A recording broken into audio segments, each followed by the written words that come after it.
Speaker at prayer. Almighty God, by whom alone kings reign and princes decree justice, and from whom alone cometh all counsel, wisdom, and understanding, we thine unworthy servants here gathered together, in thy name do most humbly beseech thee to send down thy heavenly wisdom from above, to direct and guide us in all our consultations, and grant that we, having thy fear always before our eyes, and laying aside all private interests, prejudices, and partial affections, the result of all our counsels may be to the glory of thy blessed name, the maintenance of true religion and justice, the safety, honor, and happiness of the Queen, the public weal, peace, and tranquility of the island, and the uniting and knitting together of the hearts of all persons and estates within the same, in true Christian love and charity, one towards another, through Jesus Christ our Lord. Amen.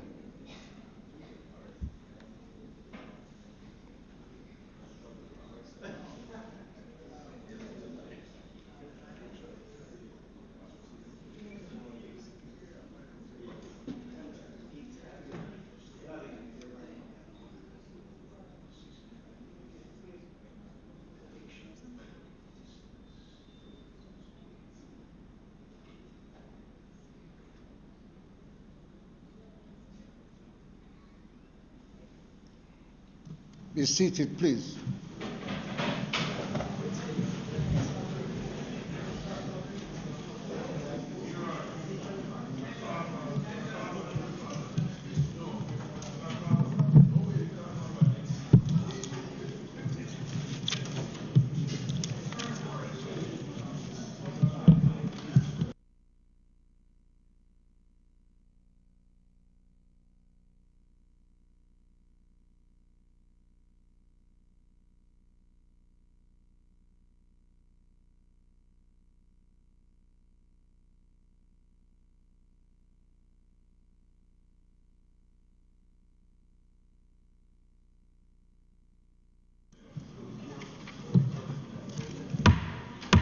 This Honourable House now resume its sittings. Call of the roll.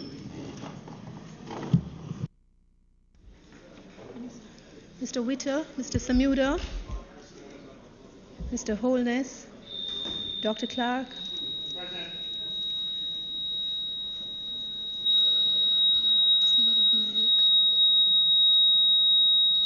Mr. Shaw, Dr. Chang, Mr. Montague, Ms. Grange, Mr. Henry, Mr. Bartlett, Mr. Mackenzie, Mr. Chuck, Mr. Warmington, Mrs. Robinson, Mr. Hutchinson, Dr. Tufton, Mrs. Williams, Mrs. Malahoo Fort, Mr. Spencer, Mr. Green, Mr. Terrelong, Mr. Main, Mr. R. Scott, Mr. Azan, Mr. Green,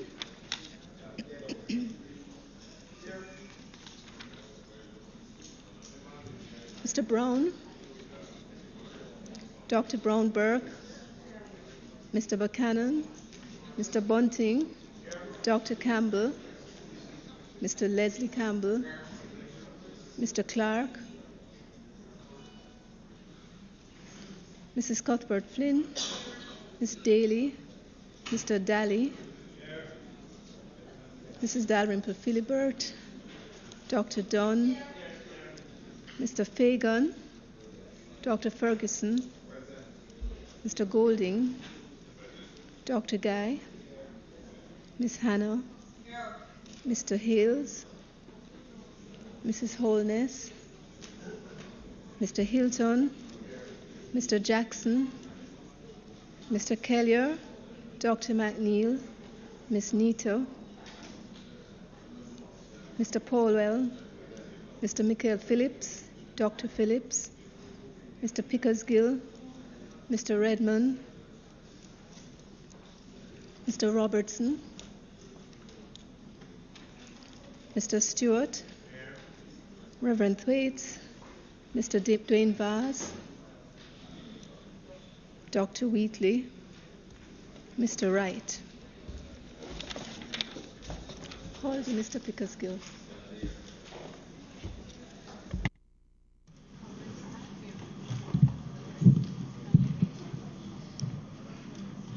Statements by ministers.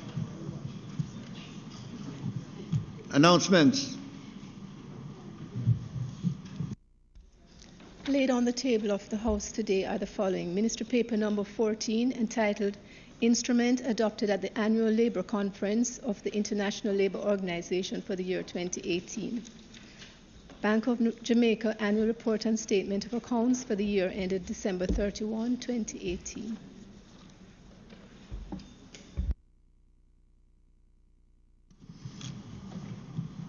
Members, at this time, I wish to recognize the presence of the former Minister of Government, Mr. Clarke.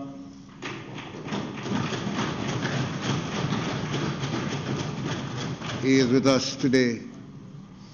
A number of visitors in the gallery, official visitors, friends and family of the Minister of Finance, who I always advise that he's going to give a lecture today. Please welcome friends, family and visitors, officials and otherwise.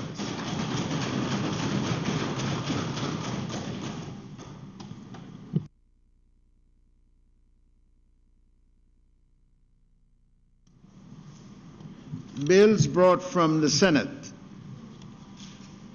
petitions, papers, reports from committees. Mr. Speaker, I beg to lay on the table of the House a copy of the report of the Standing Finance Committee of the whole House of Representatives, consisting of all members of the House, on 1. The estimates of expenditure 2019-20 for the financial year ending March 31st, 2020. 2. The Jamaica Public Body estimates of revenue and expenditure for the financial year ending March 31st, 2020. 3. The Government of Jamaica Fiscal Policy Paper for the financial year 2019-20. 4. The Medium-Term Debt Management Strategy for the financial year 2019-2020 to the financial year 2022-23. The 2019-2020 Public Sector Consolidated Estimates of Expenditure for the financial year ending March 31st, 2020. 6. The Revenue Estimates 2019-2020 for the financial year ending March 31st, 2020, and the Tax Expenditure Statement 2019.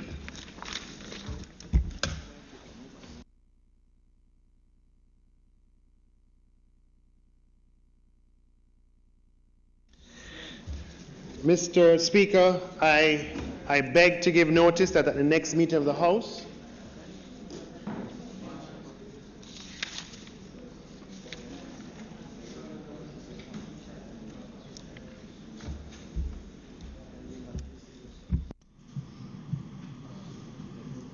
Notice of motions given orally. Mr. Speaker, I beg to give notice that at the next meeting of the House, I will move the following motion. Be it resolved that the report of the Standing Finance Committee of the whole House of Representatives, consisting of all members of the House, on the estimates of expenditure 2019-20 for the financial year ending March 31st, 2020, the Jamaica Public Body's estimates of revenue and expenditure for the financial year ending March 31st, 2020, the Government of Jamaica Fiscal Policy Paper for the financial year 2019-2020, the Medium-Term Debt Management Strategy for the financial year 2019-20 to the financial year 2022-23, the 2019-2020 Public Body Consolidated or Public Sector Consolidated Estimates of Expenditure for the financial year ending March 31st, 2020, the Revenue Estimates 2019-2020 for the financial year ending March 31st, 2020, and the Tax Expenditure Statement for 2019. Mr. Speaker, I further beg to give notice that at a later stage today, I will move for the suspension of the standing orders to enable me to take this motion. Mr. Speaker, I also beg to give notice that at the next meeting of the House, I will move to introduce and have read a first time a bill shortly entitled the Appropriation Act 2019. Mr. Speaker, I also beg to give notice that at a later stage today, I will move for the suspension of the standing orders to enable me to introduce, have read a first time, and commence debate on the bill.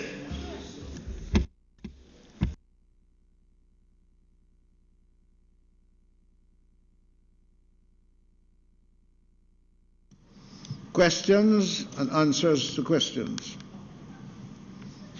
Motions that may be made at the commencement of public business requiring notice. Motions relating to the sittings of the House. Presentation of bills without leave of the House first obtained. Mr. Speaker, I now move to introduce and have read a first time a bill shortly entitled the Microcredit Act 2019. A bill shortly entitled the Microcredit Act 2019 read a first time. Mr. Speaker, I beg to give notice of a second reading of the bill.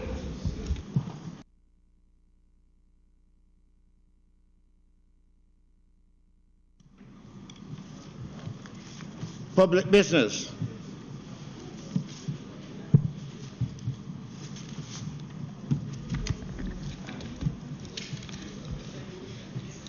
Mr. Speaker,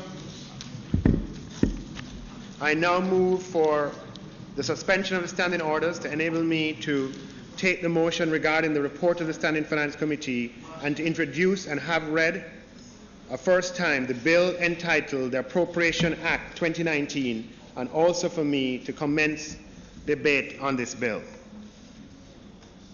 Those in favor? Aye. Those against? As have it. Minister.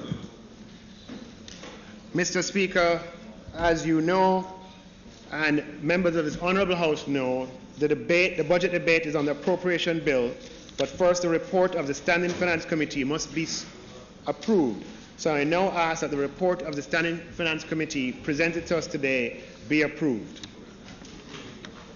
Those in favor? Aye. Those against? As have it. Minister. Mr. Speaker, I now move to introduce and have read a first time a bill shortly entitled the Appropriation Act 2019. A bill shortly entitled the Appropriation Act 2019 read a first time. Mr. Speaker, I beg to give notice of a second reading of the bill.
Minister, as soon as you are comfortable and ready, you may proceed.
Minister Clarke, are you ready to go? You may proceed. Mr. Speaker, I now rise to begin the budget debate.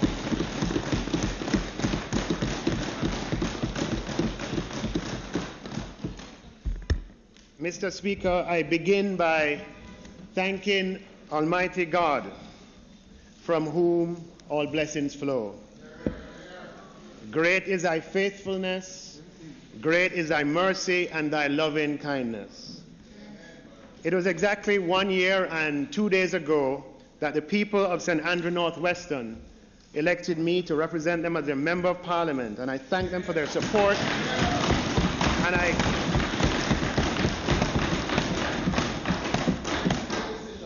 thank my councillors and the executive of the Northwestern St. Andrew Constituency Organization, many of whom are here today, for their steadfast support, and I thank them for their work and their energy and their effort on behalf of the constituents of St. Andrew Northwestern.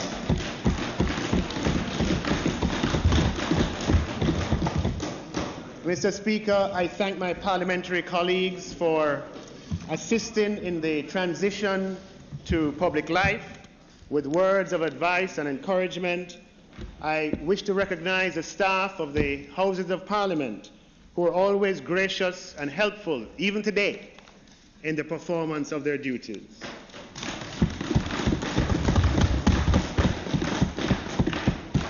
I thank Prime Minister, the Most Honourable Andrew Holness, for his confidence and support in appointing me to the office of Minister of Finance and Public Service. Throughout his career, Prime Minister Holness has shown sincerity of purpose, humility, leadership, and courage.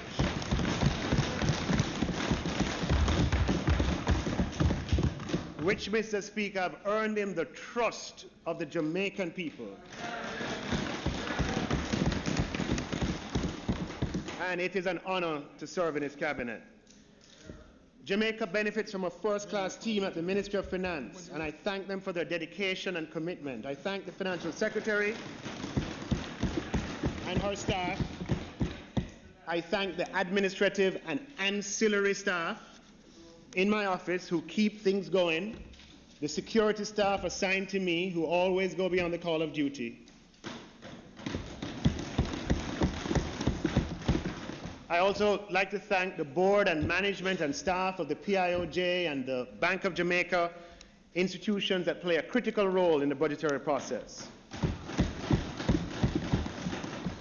Thanks to my predecessor, Manayad, Honourable Audley Shaw, for setting a good example.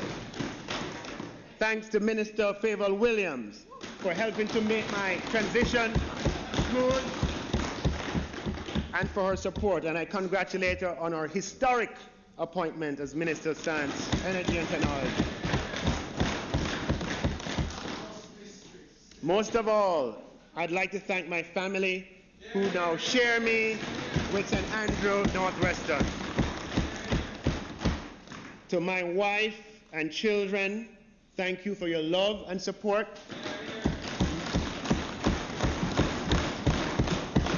You helped me maintain balance and perspective, and without you, I could not do what I do.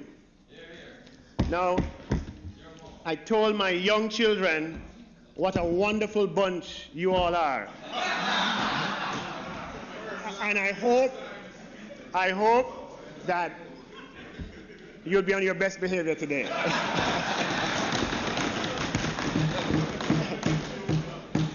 I am indebted to my parents for imparting values that I cherish. First Children's Advocate. To my late father, Justice Neville Clarke, who would have loved to have been here today. I don't know if judges can come, but I thank you for nurturing in me a passion and a belief in the promise and the potential of Jamaica and teaching me the value of diligence. To my mother, Mary Clarke, Jamaica's first children's advocate. Thank you for your prayers and for elevating the values of compassion, faith, duty, and service in our upbringing. To my brothers and sisters, thank you. My brother Trevor is here. To my uncles and aunts, one of whom is here, I'm grateful for your support.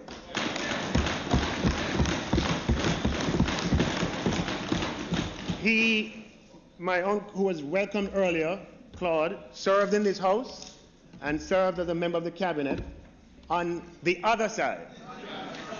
Every family can have one wayward soul.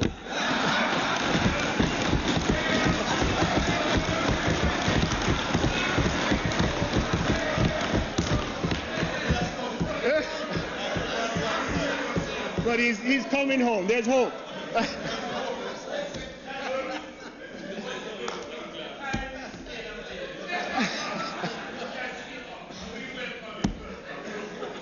On this occasion of my first budget presentation, I will provide a few paragraphs on my journey here. I attended St. Richard's Primary on Red Hills Road. And there are a few students from St. Richard's Primary here today, along with one of their teachers. Welcome them. Over the summer before high school, my parents moved to Bluefields, Westmoreland, where we live by the sea, learning from fishermen at Belmont Missionary, where a family attended church and hunted crabs during the holidays. I spent all 7 years of my high school years on the top of the Santa Cruz Mountains, in Malvern, St. Elizabeth, at a school called Monroe College. And there are a few Monroe College boys here today. Bobo Skiwatan, Tala, Ala Skiwa.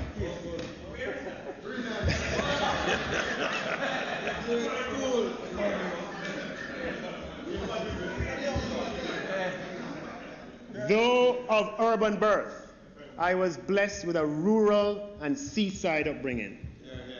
I did my undergraduate studies at the University of the West Indies before completing graduate studies and research at Oxford University. I worked in investment banking in the US and the UK before returning to Jamaica, where I've had a career in business and finance for 20 years prior to my entry to representational politics. Over the course of that career, I've had the privilege of starting, acquiring, building and operating businesses in Jamaica and a majority of the countries in the Caribbean and Central America and further afield across a very wide range of industries. I've operated in many diverse political and economic environments that make up our region, and I have first-hand experience of some of what has worked, some of what has not worked across these countries. Mr. Speaker, it's been an honor to serve Jamaica as chairman of various public sector enterprises, including the National Housing Trust, the Port Authority of Jamaica, and the Heart Trust. It was a privilege to serve Jamaica as a senator appointed by Prime Minister Holness, then leader of the opposition, where I focused on business and economic policy legislation during the period of the 2013 engagement with the IMF until 2015. And as an ambassador, where I was a principal interlocutor with the IMF and other multilaterals out of the office of the Prime Minister. And it's also been a privilege to serve as an advisor to Prime Minister Holness on economic policy. 10 years ago, Mr. Speaker, along with other like-minded persons, I started an NGO that uses music as a tool of social empowerment in Kingston and Spanish Town, and thousands of young people over that 10 years have been exposed to reading and writing music and playing instruments through that program. Mr. Speaker, I've had a full and diverse life before representational politics. Throughout my entire life, Mr. Speaker, I've never sought the limelight. I've always been content with working behind the scenes, supporting and promoting others, many others. But then, Mr. Speaker, the call came to serve Jamaica in a different capacity. A capacity that provides the potential to maximize positive change, but that also requires certain personal sacrifices. with the tremendous support of my family, friends, and colleagues, I've answered that call, and I stand before you today and pledge again to serve Jamaica with diligence and sincerity.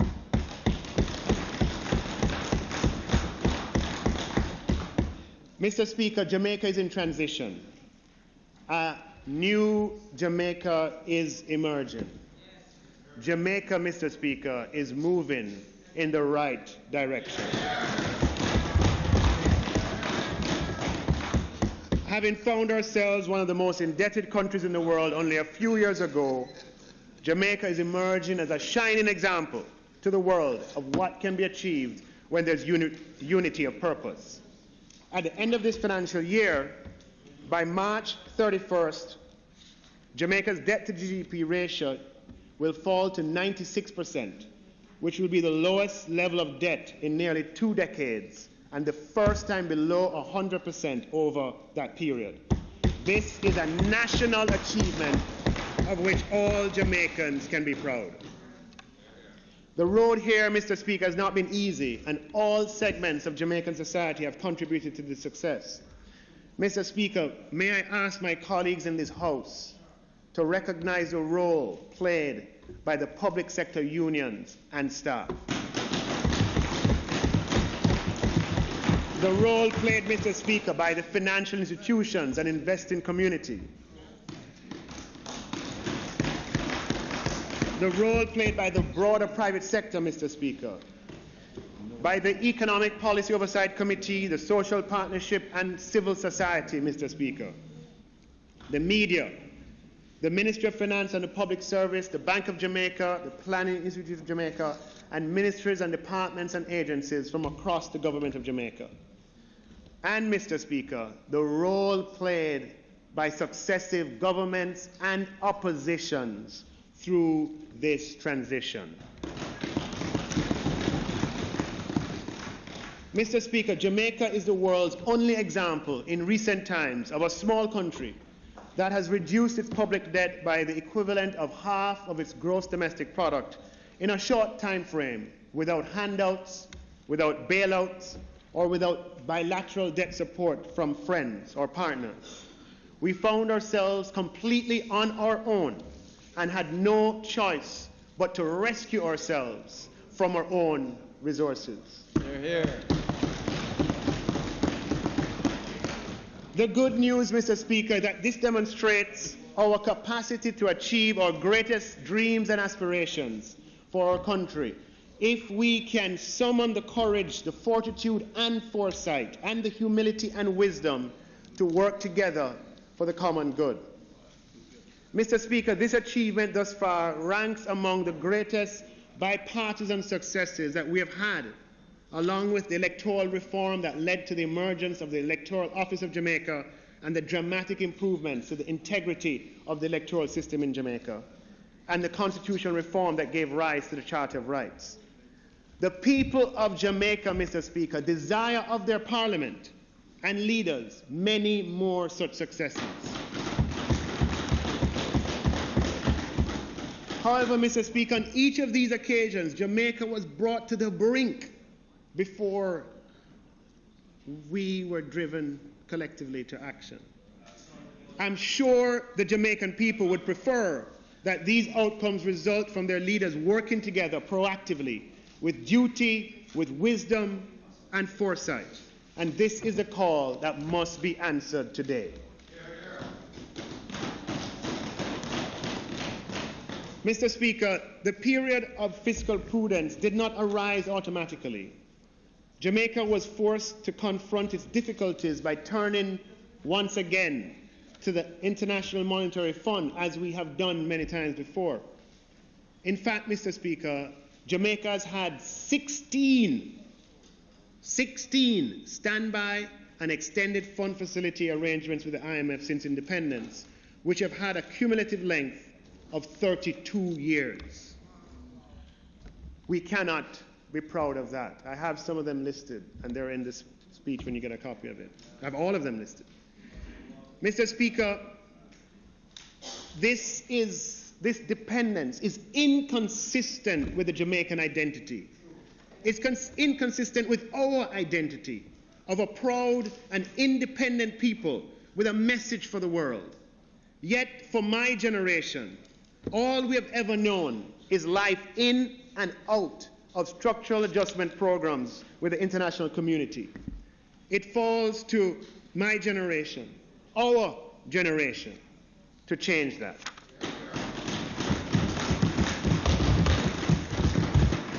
Mr. Speaker, our goal and aim should be to put ourselves in a position where we have the fiscal and the monetary buffers that provide insulation in lean times. We must be like Joseph, the son of Jacob, who stocked the barn in good times so that we can retrieve from our own barn in bad times instead of having to depend on the international community.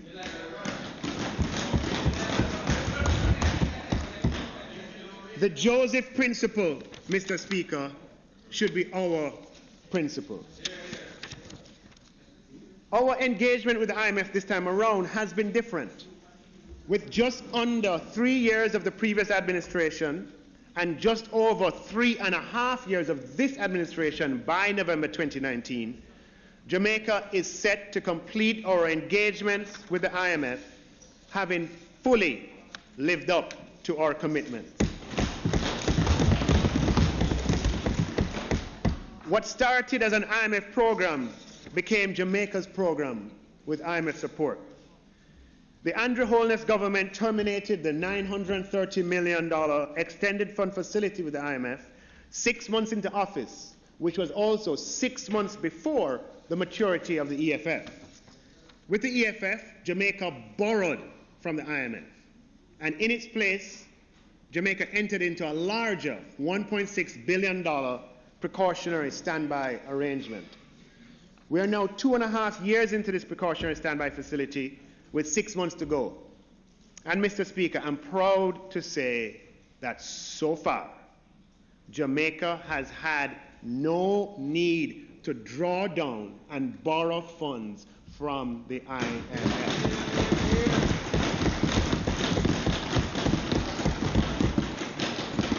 Jamaica, Mr. Speaker, is moving in the right direction.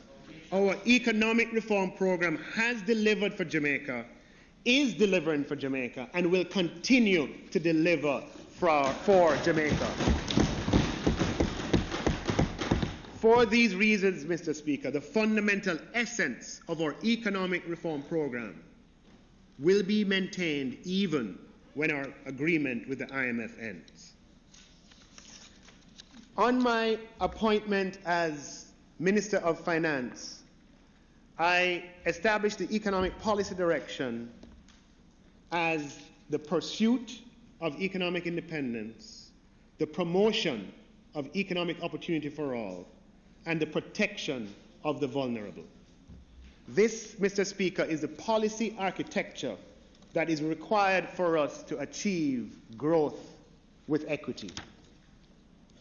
The struggle for greater levels of equity has occupied the Jamaican consciousness for hundreds of years, and rightly so. Over that time, we've made incredible progress on the march for greater levels of equity and social justice, and we continue that march even today. However, no society is disconnected from its past, and historical inequities have undoubtedly cast a long shadow. Our two major political parties at their inception and through the course of their histories have identified with the struggle of the Jamaican people. We are one of few countries in the world where the trade union movement is represented and entrenched on both sides of the political aisle, with both major parties, political parties, allied with major unions.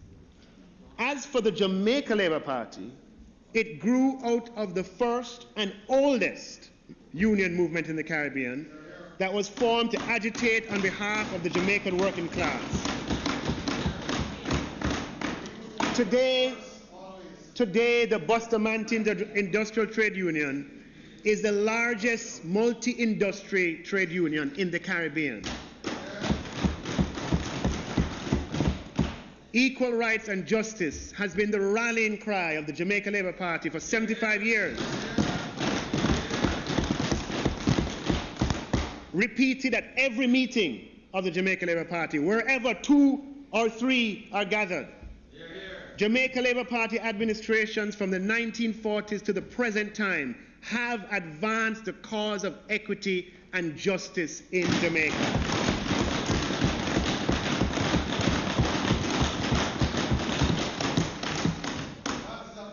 I am sure, Mr. Speaker, the other side would make a similar claim. As a result, Mr. Speaker, the issue of equity has always been in the political economy and springs from the unique foundation and alignments of our major political parties. This, Mr. Speaker, is a source of strength, yet it is often undermined by the political class itself. Much of our political discourse, Mr. Speaker, is about trying to deny this unique historical reality, and worse, denying our respective contributions in this struggle. This, Mr. Speaker, is nationally self-defeating. It is nationally disempowering. It is empty, and it only serves the narrow interests of some politicians on some occasions, and not the long-term interest of the people. On the other hand, Mr. Speaker, the quest for economic growth has not always been a part of the political economy, even though the expansion of the economy is a necessary condition for us to achieve the aspiration and dreams of all Jamaicans. Growth and equity are not mutually exclusive. Rather, they go hand in hand, and they're mutually reinforcing. Higher levels of growth can provide the means through which greater levels of equity can be achieved. And greater societal equity increases the productive potential of our people and fosters greater social harmony, both of which are conducive to higher economic output. Equity, Mr. Speaker, is multifaceted too. We need equity for all members of our society, for basic school children and tertiary students, for civil servants, and even for politicians, for inner-city youth and for small business, for men and women, for children and pensioners, for the 92% of Jamaicans who are employed in the private sector, and for the 8% of employed Jamaicans who are employed in the public sector, for rural and urban, for able and disabled, and even for Jamaicans, I dare say, who find themselves behind bars. We need equity for all Jamaicans. However, Mr. Speaker, we often speak about equity from our own perspective without recognizing the legitimate equity aspirations of the broader public good. One of the lessons of our history is that some policies that seek to address issues of equity in a current time frame have had devastating impact on future generations through the accumulation of an unsustainable debt or through high inflation, both of which create severe intergenerational inequity. The debt incurred by prior generations has been a chain that has limited the prospects of successive generations. In order to guarantee equity across generations, Mr. Speaker, we can only sustainably finance the march for greater equity from the dividends of economic expansion.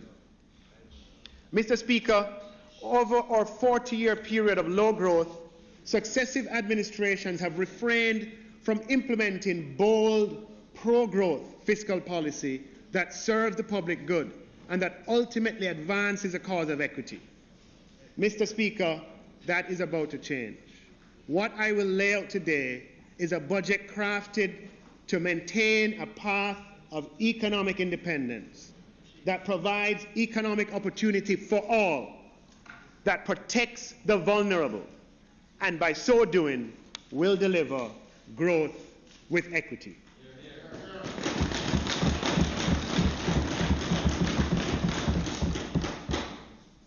Mr. Speaker, our ability to achieve our aspiration of growth with equity is enhanced by economic independence.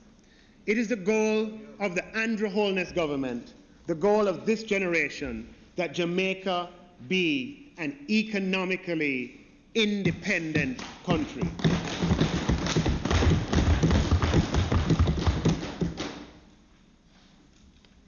If you use the historical fact of our seeking support from the international community, Jamaica, though politically dependent, became serially dependent on the international community for economic support and assistance beginning in the 1970s for a variety of reasons, some of which were outside of the control of the government, some of which were due to economic policy at the time. That dependence, Mr. Speaker, has continued for a majority of the nearly 50 years since then, and the chart I showed earlier makes that case. Economic independence means that we as a country are empowered to chart our economic destiny, to set out well thought out economic priorities, and to provide the framework, rules, and environment that will allow citizens to pursue economic activities in a way that promotes growth and well-being for all. Economic independence does not mean a withdrawal from the global economic and financial system. It does not mean that we cannot benefit from financial flows and technological know-how, but it does mean that we responsibly take our destiny into our own hands.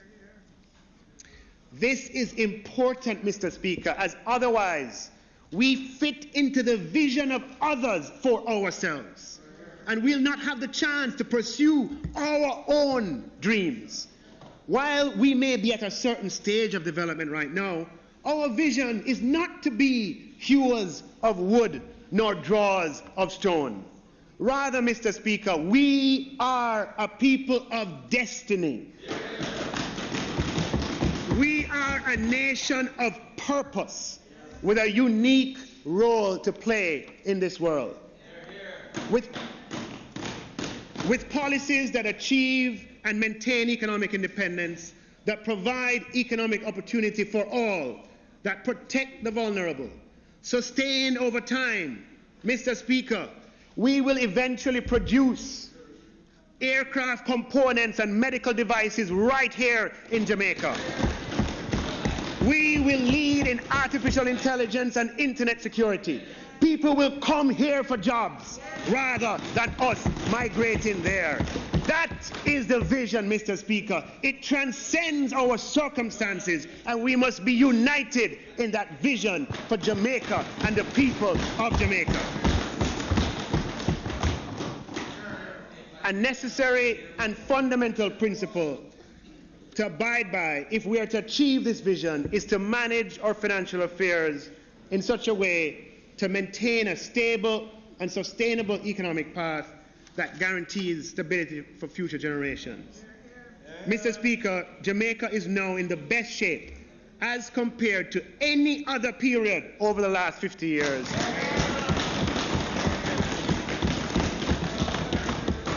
to achieve economic independence. Mr. Speaker, our economic independence is best assured by having strong domestic institutions. As Minister of Finance, that is what I've set out to do, catalyze the emergence of strong institutions. In October last year, I tabled the Bank of Jamaica Amendment Act aimed at modernizing, strengthening, and resourcing the Bank of Jamaica. This act is currently before a Joint Select Committee of Parliament. Nothing, Mr. Speaker, destroys economic independence like high runaway inflation. High pervasive inflation of the past has ruined tens, maybe hundreds of thousands of lives. We all know people who have had that experience on both sides of the aisle. The primary and secondary effects of inflation, high inflation, have devastated thousands of businesses. We have lived it. We know it. High inflation is synonymous with instability. It works against investment. It is not conducive to long-term thinking. It retards or reverses development. It leads to dysfunctional behavior. It impoverishes people.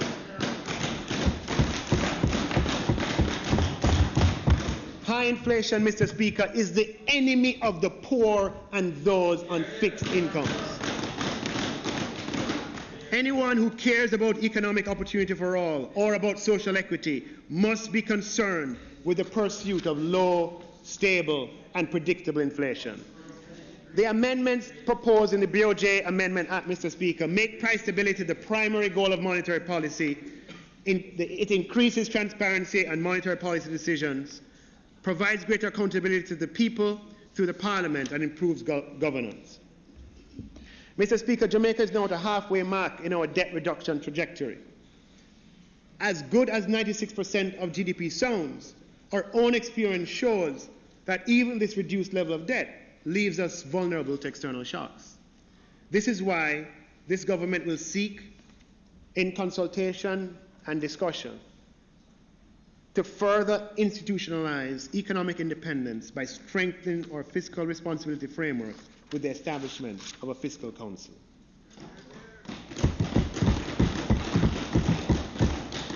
Our fiscal rules became law in 2010 and were strengthened in 2014, where a fiscal balance is prescribed with a view of achieving a 60% debt to GDP target by 2026. The Fiscal Council will be the guardian and interpreter of those fiscal rules, which already exist, and will help us maintain a path of fiscal credibility long into the future. Mr. Speaker, even with a stronger central bank and a credible fiscal council, Mother Nature could intervene to undermine our efforts. Like much of our region, Jamaica is vulnerable to natural disasters. While events on the scale of Hurricane Gilbert only occur every few decades, the data shows and our experience tells us that higher frequency events cost Jamaica and cost Jamaicans, and it's the vulnerable who end up paying. Natural disasters result in unplanned public expenditure or the reallocation of already committed financial resources for reconstruction, rehabilitation, and repair. Budgetary revenues fall in natural disasters. Central bank reserves come under pressure, and the need to borrow increases. Jamaica, Mr. Speaker, has done too much work and made too many sacrifices to leave ourselves completely open and exposed in a post-IMF program environment to the potential fiscal impact of natural disaster. The pursuit of economic independence requires an institutional response to the fiscal risk of natural disaster. And for this reason, the Ministry of Finance is commencing the policy process for a public financial management policy for natural disaster risk, which we intend to submit to the Cabinet and, if approved, lay in Parliament. Mr. Speaker, we'll be pursuing a strategy that provides layers of protection that include accumulating fiscal savings in the contingency fund, which our forefathers established in our Constitution, with a great degree of foresight. We've never used it to any significant degree. So accumulated fiscal savings in a contingency fund only to be used in the event of natural disasters on one layer. Another layer, contingent credit available in the event of natural disasters. And we have one now with IDB. Another layer, the Caribbean Catastrophe Insurance Facility, which we have a contract. And at the top layer, Mr. Speaker, for the most severe events, catastrophe bonds or catastrophe-linked insurance. It is the ambition and vision of the government of Andrew Holness that Jamaica remain decidedly on a course towards full economic independence. And Mr. Speaker, we are well on our way in that regard. We are in a period of unprecedented economic opportunity for all.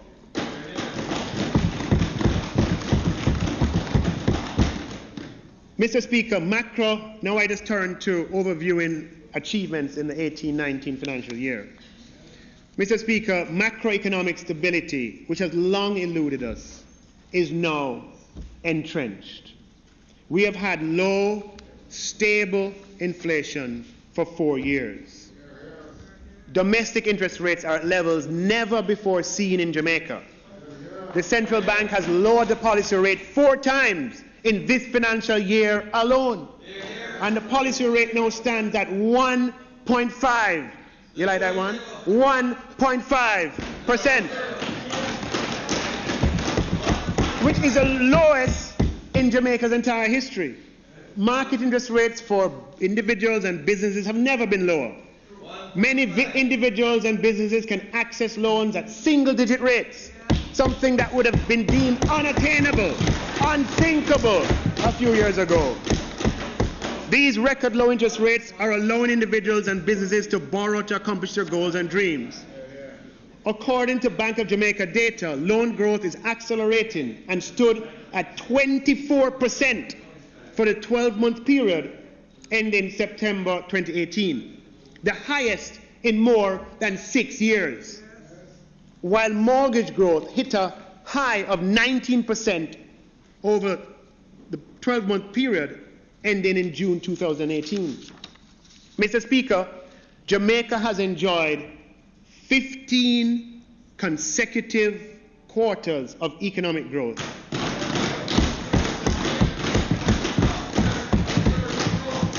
Yeah, it started, and based on the PIOJ forecast, I have a graph on it soon. Based on the PIOJ forecast, that record is set to stretch to 16 consecutive quarters for the period ending December 2018.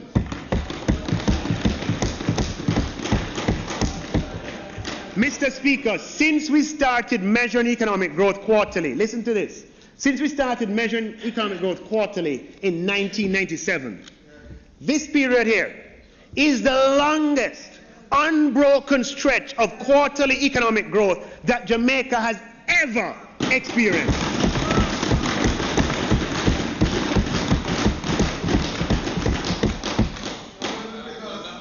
While the growth rate for the first half of the fiscal year of 2% and the growth rate forecasted for 2018-19 by the PIOJ of 1.9% still leaves room for improvement, let me remind this House that this growth rate, Mr. Speaker, represents the highest growth rate that we have had in 12 years.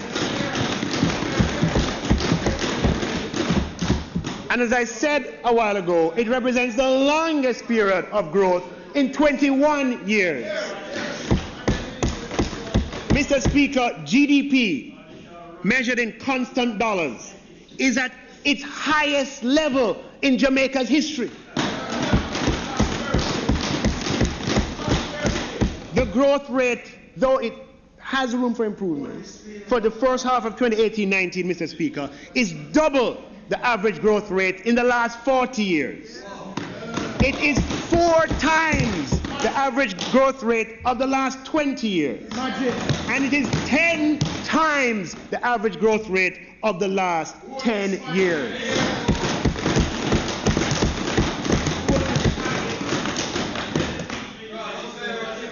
Jamaica, Mr. Speaker, is moving in the right direction.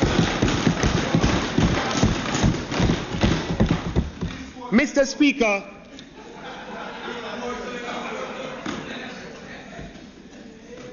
there's somebody I know, a particularly compassionate individual who, on his way to work, he would pass through a particular 4-way crossing, and there'd be youth who come to clean his windscreen. And as a compassionate individual, he would often find ways of helping in a productive way and a sustainable way, particularly around Christmas time. And this last Christmas, one of these persons who you'd help, he didn't see at the 4-way crossing. Didn't see him once, didn't see him twice, didn't see him 3 times, and he began to get concerned as to what could have happened. He inquired about him and inquired of some elders in his community. And one of the old ladies in the community looked at him and said, "Who, Johnny? Is Johnny you looking for? Johnny gone work! Johnny have work!"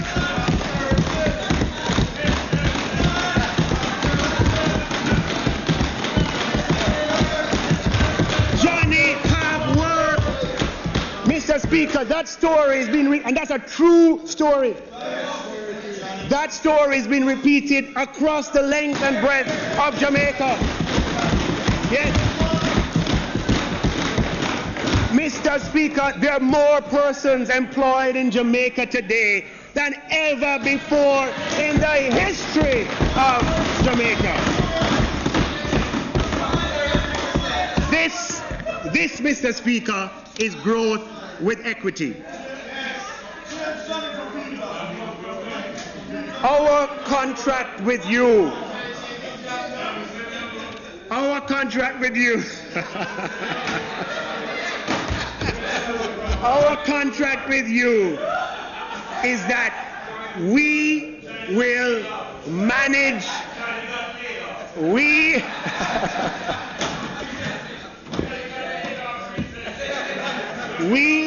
will manage the economy in a way that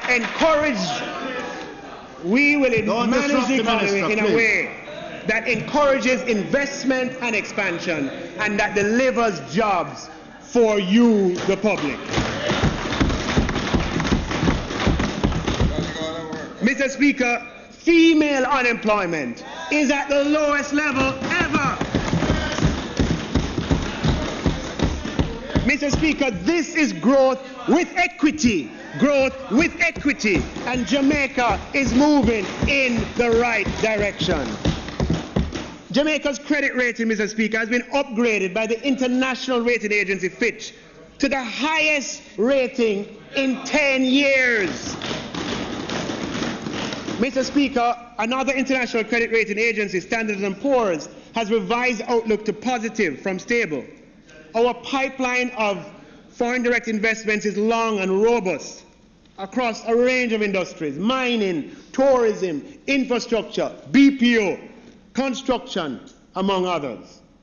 Mr. Speaker, the Port of Kingston experienced a 7% growth in containers moved in the calendar year 2018 over 2017. Housing starts are at the highest levels they have in over 20 years, and tourism arrivals, as Mas Ed will tell you, is at record levels. Mr. Speaker, the Jamaica Manufacturers and Exporters Association tells me that their members cannot find enough factory space. Manufacturers are popping up all over the place, operating out of their homes and their garages. The demand for manufacturing space is high, Prime Minister, and it is outstripping supply. Factories Corporation, I know you have something to say about that. Jamaica, Mr. Speaker, is moving in the right direction. Central government capital expenditure, including infrastructure that we rely on for development, was at the highest level it's been for 12 years. CapEx for 2018-19, just by comparison to see the progress, is 3 times what it was 4 years ago in 2014-15, 3 times. CapEx today is twice as much as it was 3 years ago in 2015-16. Jamaica, Mr. Speaker, is moving in the right direction. Our foreign exchange reserves in the central bank are at the highest levels ever, and our reserve adequacy stands at 112%, which strengthens our ability to continue to trade globally. Mr. Speaker, Jamaica is moving in the right direction. We're experiencing a time of great economic opportunity for all. Mr. Speaker, I now turn to some policy priorities for the upcoming financial year.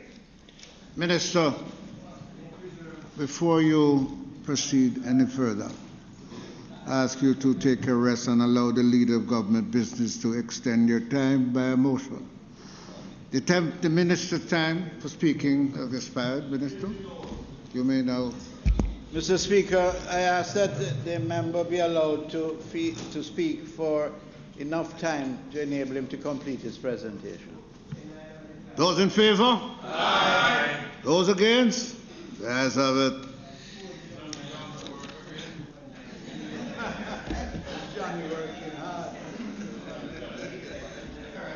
Mr. Speaker, public procurement reform, which has been pursued over the last 5 years, will come into force in the next financial year. I remind this House that the Public Procurement Amendment Act was passed in August 2018, and 2 sets of regulations were passed in June and July of 2018. I have requested of His Excellency the Governor-General that the Public Procurement Commission and the Procurement Review Board be issued their instruments of appointment effective April 1st, 2019. Since the launch of the electronic procurement system, almost all Government of Jamaica procuring entities are using the system. The training and onboarding of suppliers is an ongoing activity, and many private sector industries have already been trained and are using the system. The new public procurement manual will be available by April. All 43 standard bidding documents have been completed, and the draft consultant and technical working group will be finalizing the revision exercise by April 1st. The final set of regulation, which addresses the registration and classification of suppliers, and which can only come into effect after the establishment of the Public Procurement Commission, will be tabled in the first quarter of the new financial year. May I remind you, Mr. Speaker, remind this House and by extension the public, that the new procurement regime will allow for set-asides which reserve a portion of the annual procurement budget for Jamaican micro, small and medium-sized enterprises. It will have domestic margins of preference which allow for preferential treatment of Jamaican suppliers in accessing GOJ procurement contracts in specific circumstances. I intend, Mr. Speaker, to table the set-aside and domestic margins of preference in this Honourable House in the first quarter of financial year 1920. The new procurement regime will enhance the potential for Jamaican MSMEs to compete for larger shares of Government of Jamaica procurement contracts. This, Mr. Speaker, represents economic opportunity for all. Pension reform, Mr. Speaker. Pension funds have over $500 billion of assets and play a critical role in securing a stable future for retirees and providing a pool of domestic assets that can be productively invested. Regulations to broaden the pool of assets that pension funds can invest in were tabled in the House in February. Comments from the opposition are being incorporated, and the regulations will be retabled after the budget. Private pension reform will address vesting and portability, membership in more than one pension arrangement depending on circumstances, dependent disability pensions and indexation, as well as more effective regulation by the Financial Services Commission, and will incentivize increased participation in pension plans. We will table the pension reform bill in Parliament before the end of the 2019-20 financial year. This government intends to broaden social protection by increasing the percentage of the workforce that have access to pensions. This, Mr. Speaker, is economic opportunity for all. Mr. Speaker, the government passed groundbreaking public pension reform last year, the culmination of a decade of work. We now intend to implement technology to ensure that public sector officers benefit from efficient and timely processing and payments of their pensions. Today, the public pension system is paper-based and it's manual. It suffers from incomplete records and that are dispersed. Service records have to be compiled at the time of retirement, and that's manual, and it results in extensive delays. As a result, Mr. Speaker, the government is implementing the Public Employees Pensions Administration System, which is an online application which will be accessible to stakeholders via secured internet. And eligible public sector employees will be able to view their pension-related services, their pension entitlements, and their options. The application will automatically compute pensions, Mr. Speaker, and we are now engaged in training and data input, and our aim eventually is that for every public officer, your first pension check is received 1 month after your last paycheck. This, Mr. Speaker, is economic opportunity for all. The government, Mr. Speaker, is pleased on public sector reform and is pleased that unions representing over 95 or 96% of public sector employees have signed a 4-year wage deal for the period 2017-2021. I thank the various unions and their members for their professionalism in the negotiation process.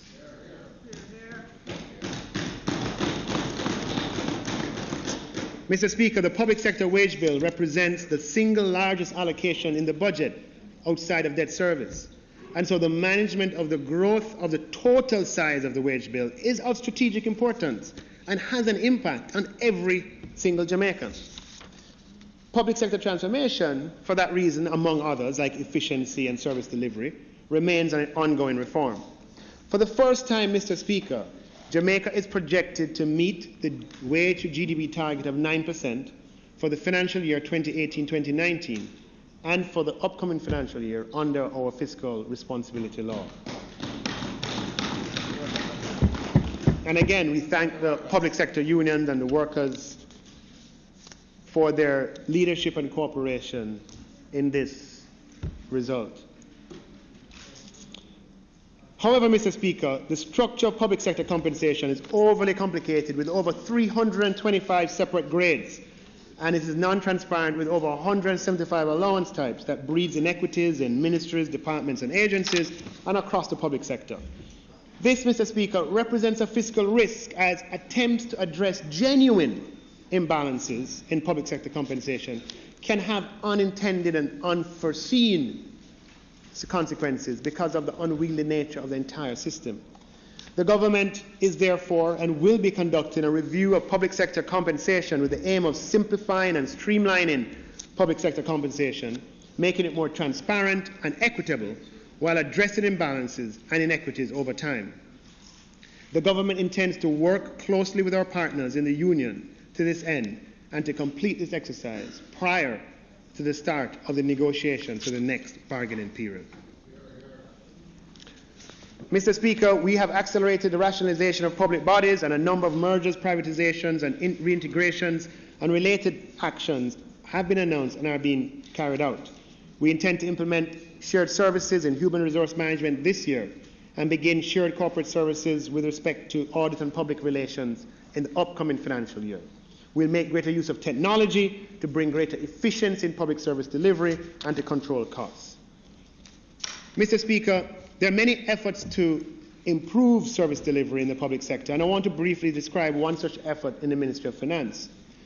Tax Administration Jamaica intends to improve its physical infrastructure, increase the cadre of cashiers, expand its queue management system, and implement additional e-service solutions to improve customer service delivery and the customer experience. For example, in the upcoming financial year, Tax Administration Jamaica will develop a mobile app to accommodate payment of certain tax types, including property tax and traffic ticket fines. In the upcoming financial year, we will begin designing and the planning process for new tax offices to replace those in Portmore, in Crossroads, in Christiana, Santa Cruz, St. Anne's Bay, Brownstown, Buff Bay, as well as retrofitting and reorganization of the tax offices in Mandeville and Montego Bay. Mr. Speaker, let me turn my attention to the issue of increasing the provision of financial services to all Jamaicans. Technocrats and economists refer to this as financial deepening, but in essence, it is simply a focus on creating an environment where every Jamaican can have improved access to financing and to realize their dreams and aspirations. We often speak about the opportunity that arises from the reduced need of the government to borrow, and very often we focus on it from the point of view of good fiscal management. However, Mr. Speaker, the more important focus, in my view, is that this reduced borrowing means that the same resources that were previously lent to the government are now available to facilitate private economic activity, to facilitate you, the people of Jamaica. The focus of the government is to accelerate this process and to build out some of the mechanisms through which this additional liquidity can become available.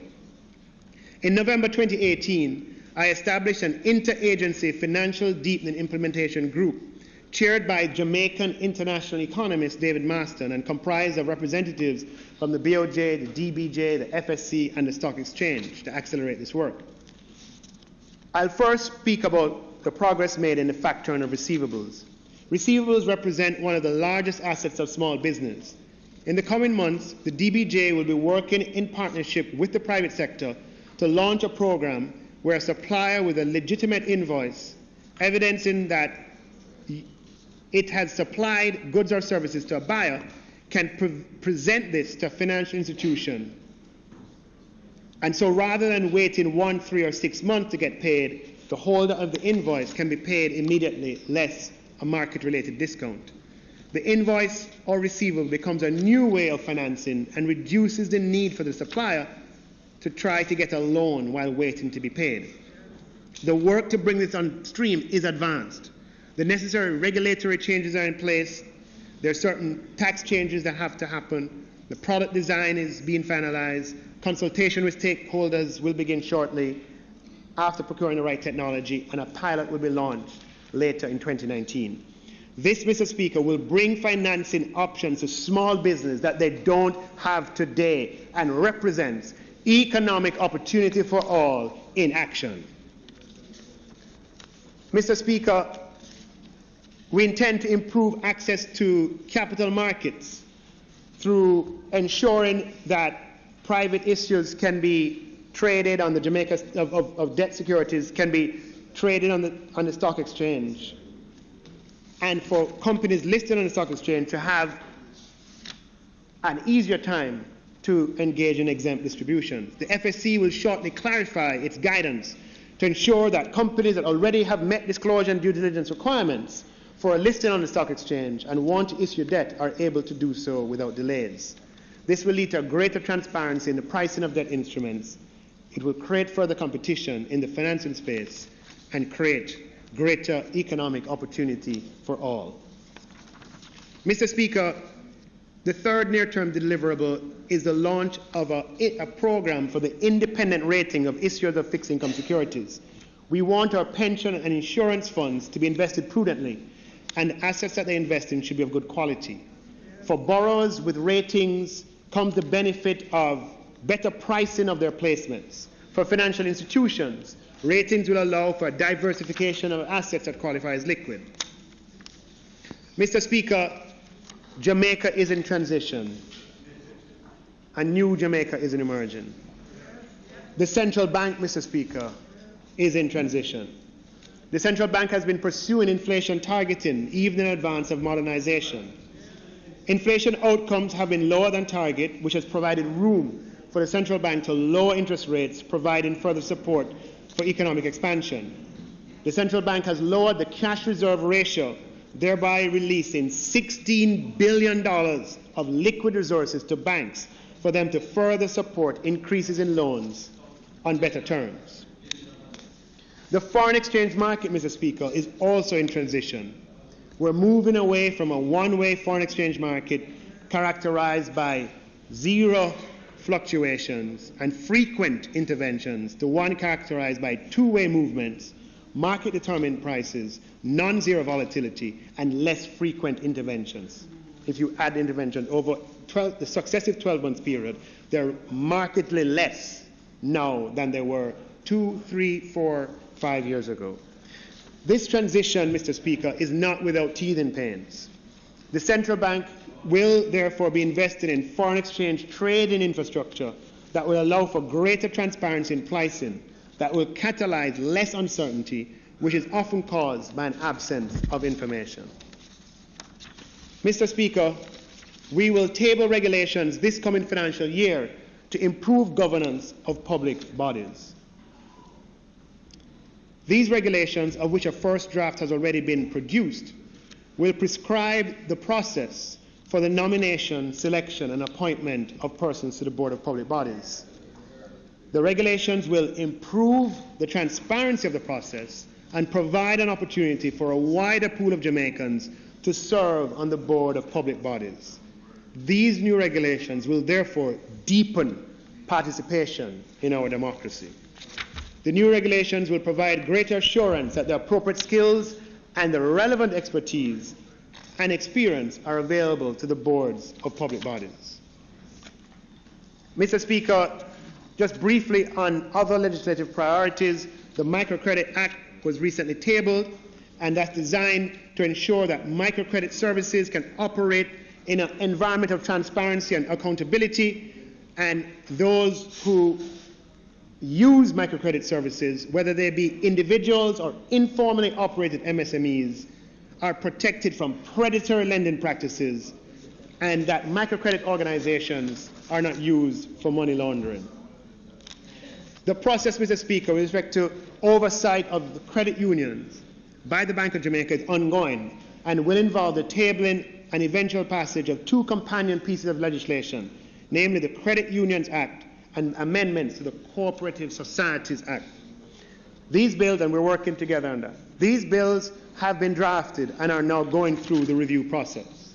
Mr. Speaker, we intend to repeal and replace the Customs Act to modernize custom procedures with the advance of this new, the tabling of this new Customs Act that will improve Jamaica's competitiveness, expand opportunity for MSMEs, and accommodate logistics activities that are difficult to undertake under the current Act.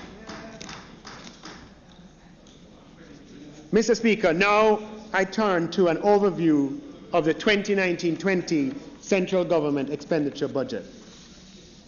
For the first time, Mr. Speaker, the Ministry of Finance and Planning, of its own accord, has made a citizen's guide to this budget, which represents in plain English for every Jamaican the information that I'm about to share today. It was available in the two national newspapers, and it is available on the Ministry's website. For the financial year, Mr. Speaker, 2019-20, the central government is programmed to spend a total of $835.9 billion, of which $803 billion will be funded from the Consolidated Fund and $32.7 billion from appropriations in aid. The $803 billion to be funded from the Consolidated Fund comprises non-debt expenditure of $528.8 billion, public debt service of $274.4 billion. Of the non-debt expenditure, Mr. Speaker, the $528.8 billion, it is comprised of $421.2 billion of recurrent expenditure, $72.1 billion of capital expenditure, and below-the-line expenditures of $35.5 billion, which includes a number towards a number of activities, including capitalization of the BOJ. Approximately $210.4 billion of recurrent expenditures will go towards the compensation of central government employees. The amount allocated for compensation includes the increases agreed with public sector unions. The remaining $210.7 billion of the recurrent expenditures proposed for financial year 2019-2020 will go towards funding recurrent programs. Nominally, the 2019-20 allocation for recurrent programs is flat relative to the 2018-19 revised recurrent estimates. But this, Mr. Speaker, comparison between both financial years, for it to be informative, must take account of the fact of the significant increases in the first and second supplementary estimates over the approved 2018-19 budget, and the approximately $8.3 billion of the amounts provided in financial year 2018-19 first and second supplementary estimates, which were for meeting one-off expenditures, which will not be repeated in the upcoming financial year.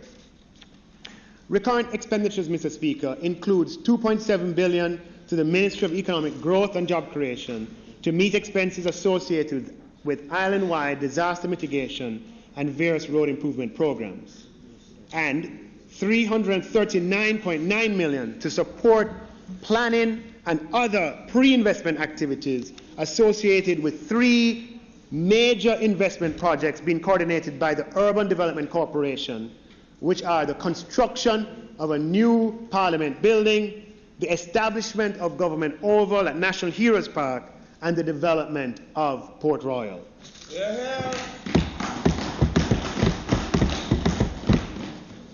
The 2019-20 capital budget of the central government, Mr. Speaker, as I mentioned earlier, is $72.1 billion and reflects a 5% increase over the 2018-19 revised estimates, and which more than doubles the capital expenditure levels inherited by this administration. I will now provide some details, Mr. Speaker, on how the capital expenditure budget has been allocated.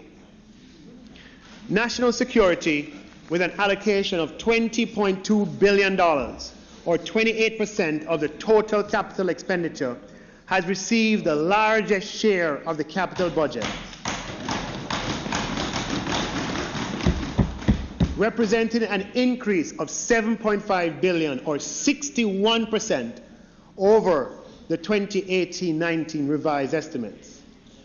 This is reflective of the priority that the government places on improving security for the citizens of Jamaica. This allocation, which will facilitate implementation of new and ongoing projects under Plan Secure Jamaica,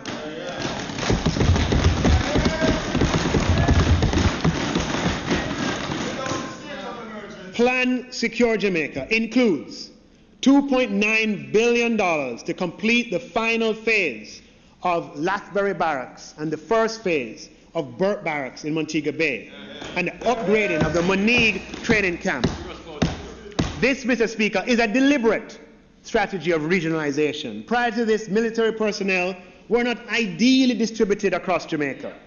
Improving barracks in central Jamaica and establishing new barracks in western Jamaica allows the troops of the JDF to be available in all counties at all times, allowing for more efficient response as required.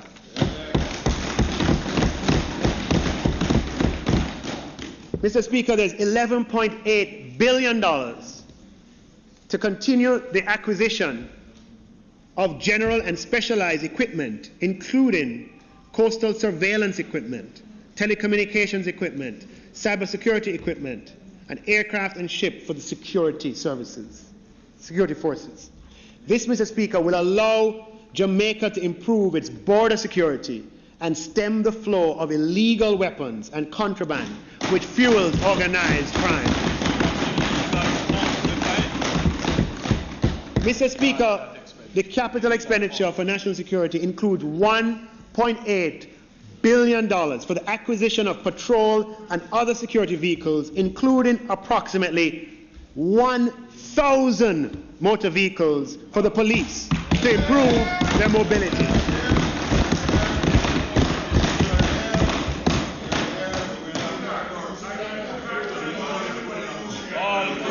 Brand new car.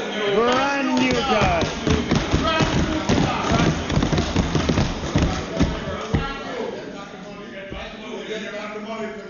Mr. Speaker, there will be $1 billion allocated to facilitate the renovation of 60 police stations island-wide, including new police stations in Savannah Lamar and Spanish Town, and to commence, and many other places, and to commence construction of the autopsy suite in Kingston. Mr. Speaker, there's $393 million for the construction and improvement of correctional facilities, the Diamond Crest Correctional Center, the St. Catherine Adult Correctional Center, the St. Catherine Adult Correctional Center, the Horizon Correctional Center, and preliminary activities for the Long Pond Detention Center.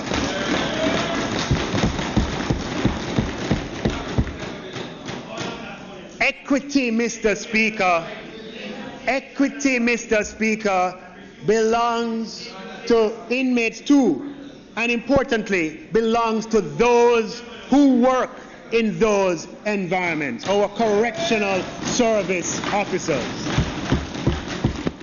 Mr. Speaker, the dedication of significant resources to national security arises out of the government's conviction that the high incidence of violent crime is a significant source of inequity in Jamaica. Jamaicans who live in areas that are subject to consistent violence or under the control of organized crime are denied an equal chance in life. Due to the restricting nature of pervasive violent crime, they are victims of unequal access to services and unequal opportunities in the workplace. If we care about equity and justice, Mr. Speaker, we must care about national security, not for some, but for all. The second largest allocation of $18.4 billion in the 2019-20 capital budget will facilitate major infrastructure works being implemented by the Ministry of Economic Growth and Job Creation. And it includes $4.8 billion to complete works along Mandela Highway, Constant Spring Road, Hagley Park Road, and the Ferris to Macfield Road under the Mid-P program. $586 million to continue civil works on the Junction Road and achieve 100% completion. And $586 million and to achieve 100% completion in financial year 1920. Yes. And Mr. Speaker, $8.4 billion to facilitate land acquisition, design, supervision and commencement of civil works along the southeastern corridors and the Maypen to Williamsfield leg of the East-West Highway under the South Coast Highway Improvement Project. Mr. Speaker, $950 million will be allocated to commence major development works in Montego Bay, with $400 million going towards the rehabilitation of the groins in order to protect the shoreline and marine ecosystems along the Montego Bay waterfront, and $550 million towards the development of a 6.5 hectares active public park with recreational amenities for the people of Montego Bay. For the people of St. James. Yes.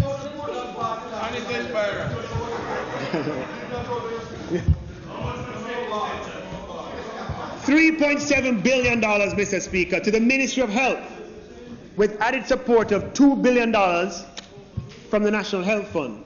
Mr. Speaker, I'm happy to declare that $1 billion of the $3.7 billion is earmarked to carry out rehabilitation work on the Cornwall Regional Hospital. Mr. Speaker, the government is using the capital budget to expand economic opportunity for all. And ensuring rural development, Mr. Speaker, is a key component of expanding economic opportunity. Where the rural go,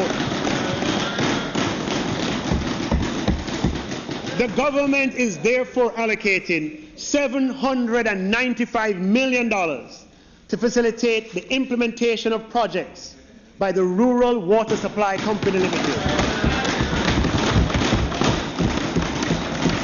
to upgrade rural water supplies in several parishes, which will involve the rehabilitation of catchment tanks, the installation of guttering and storage and solar pumps in schools and public institutions. Mr. Speaker, this allocation represents an approximate eightfold increase from the $100 million allocated in 2018-19, reflecting the priority that this government places on rural water. Mr. Speaker, The continued performance of the agricultural sector is key to improve growth outcomes and to expanding economic opportunity in rural Jamaica. The following allocations have therefore been made. 752 million to continue the rehabilitation and development of rural farm roads. $1.1 billion, Mr. Speaker, to continue the expansion and rehabilitation of irrigation infrastructure in order to make lands more productive and available for agricultural purposes and to reduce the requirements and rainfall. This, Mr. Speaker, will positively impact the Essex Valley and Pedro Plains. 326 million has been allocated to continue the development of the Spring Gardens Agri Park through the improvement of on-farm roads, rehabilitation of the packing house, installing pumping equipment, and installing river training structures on a nearby river to reduce soil erosion.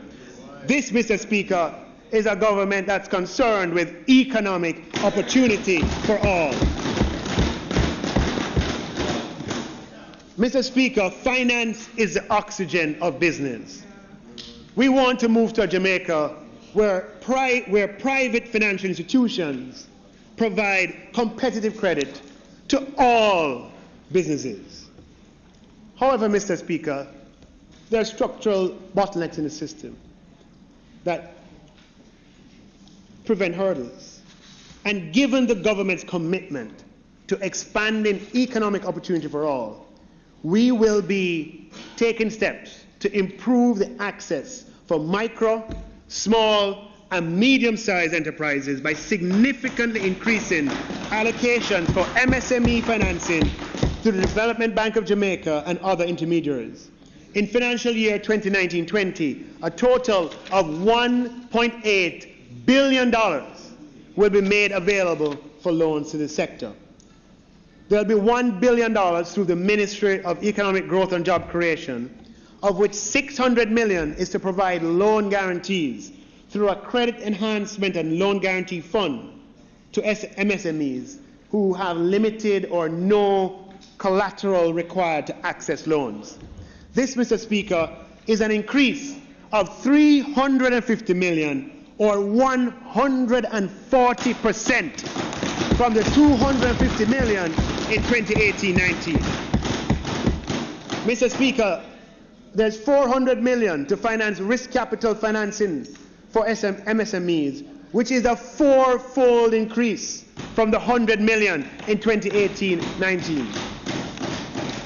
Mr. Speaker, there will be $763 million through the Ministry of Finance and Public Service. So $1 billion through Ministry of Economic Growth, $763 million directly from the Ministry of Finance, of which $500 million, Mr. Speaker, will be specifically reserved for micro businesses, those businesses with sales less than $10 million, who are often left out when you set aside funds for MSMEs. And there'll be a $263 million line of credit between the Ministry of Finance and the DBJ under the Foundation for Competitiveness and Growth project. This, Mr. Speaker, literally represents economic opportunity for all. Mr. Speaker, with the technical and financial support of the Inter-American Development Bank, the government expects to launch something that is called a sidecar fund facility that will provide $200 million in equity financing to very, very, very, very early stage, scalable, and investment-ready startups, right, that are almost just beyond the idea stage, by matching support from identified angel investors on eligible networks. So there are angel networks of private resourced individuals who provide angel financing to these startups. We are going to encourage them by having a matching sidecar fund, and whatever they finance and risk with their own money, we will match up to $200 million.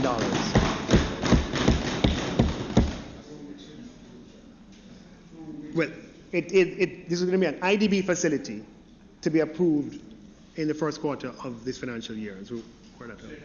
We expect, Mr. Speaker, that the sidecar fund will address issues that hinder female participation in technology scalable startups. Again, Mr. Speaker, microcredit, MSMEs, SMEs, female entrepreneurs. This, Mr. Speaker, represents economic opportunity for all.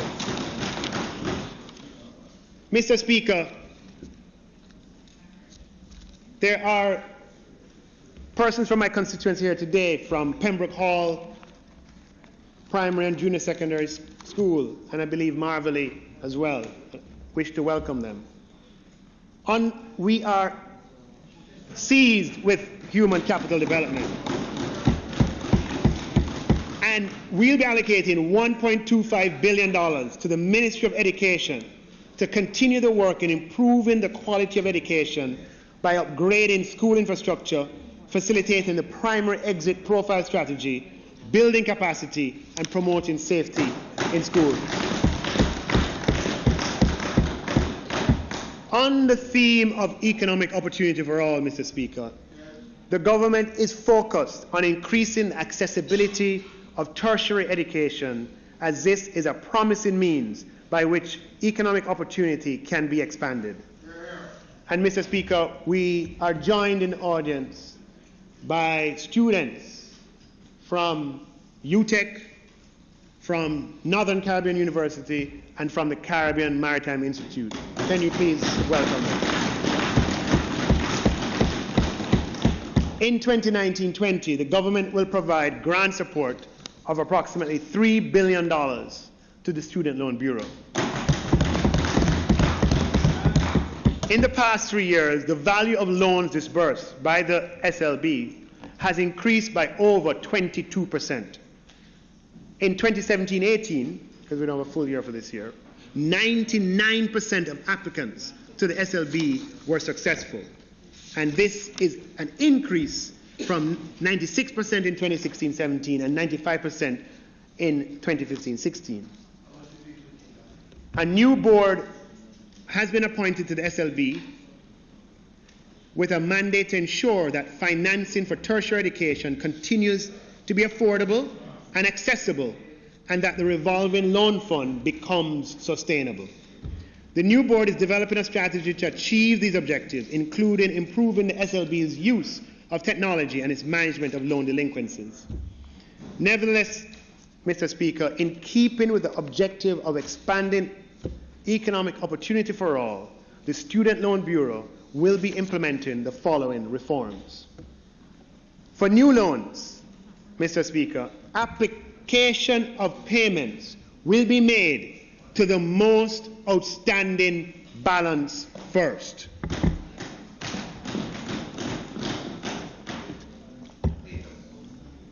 Historically, Mr. Speaker, for decades, payments made to the SLB by borrowers were applied and have been applied to first to the penalties, then to interest, and only after you overcome those, then you get to the payments, the principal.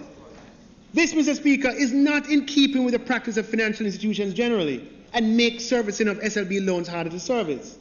So when the Prime Minister, and permit me, says he wants certain public bodies who have a financial function to have people with financial institution expertise on them, there was an uproar. We put some, just by having people with banking expertise take a look at what SLB has been doing for decades. This policy revision is being made today. Economic opportunity for all, Mr. Speaker, means that payments by borrowers of the SLB will be applied to most outstanding principal payment and interest payments first.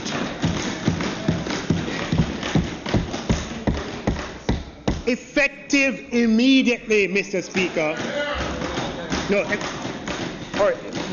Rather effective eligible borrowers. 1st of April. effective the 1st of April. Take a water. Eligible borrowers in good standing with the Student Loan Bureau will be entitled to a reduction in their interest rates of 2 percentage points. In keeping with the reduction in the BOJ policy rate over the time since the last adjustment. So, for the postgraduate loans, April 1st, for people in good standing, will be reduced from 9% to 7.5%.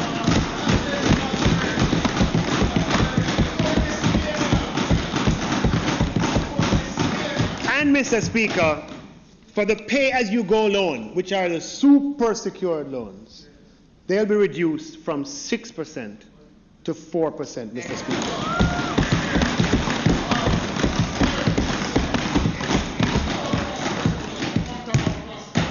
Mr. Speaker, the third reform, all borrowers employed full-time, all borrowers from the Student Loan Bureau, employed full-time to registered charities in good standing will have 10% of their loan balance forgiven for each full year that they are employed full-time to a registered charity effective April 1st, 2019.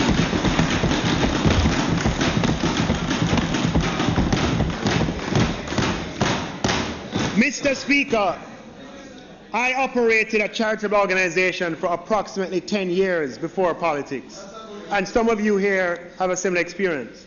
I know of the difficulties and challenges, and there are many charities doing excellent work across Jamaica that the government could never, ever replace. We want to encourage charitable organizations.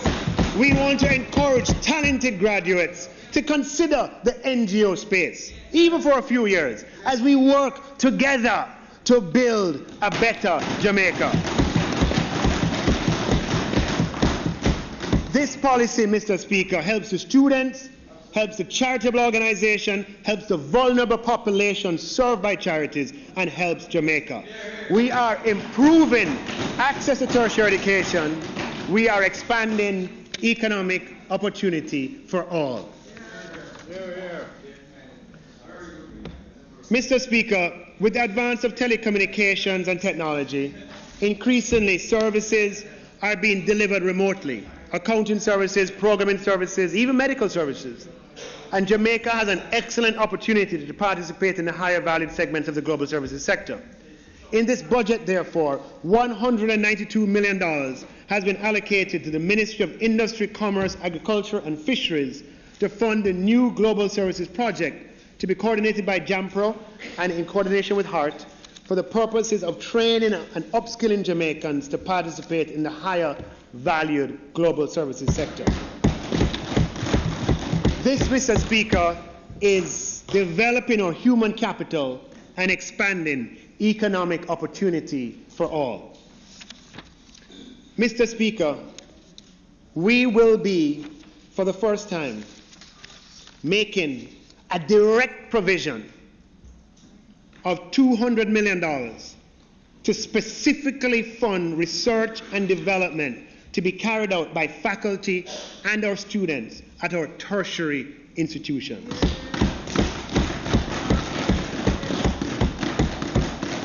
Research is of fundamental importance in achieving our vision for Jamaica. 200 million. Around the world, around the world, government spending on research and development has been responsible for some of the most impactful scientific and technological breakthroughs that we know. The internet itself, the GPS, the original algorithms that power Google, many vaccines and many other advances spring from research, all funded by governments around the world. We have many challenges in Jamaica that could benefit from dedicated research led by the best minds at all our universities. We will make grant funding available on a competitive basis where invitations for proposals will be issued in particular areas in which the government has a need or interest. a transparent and independent mechanism for allocating these research grants will be established.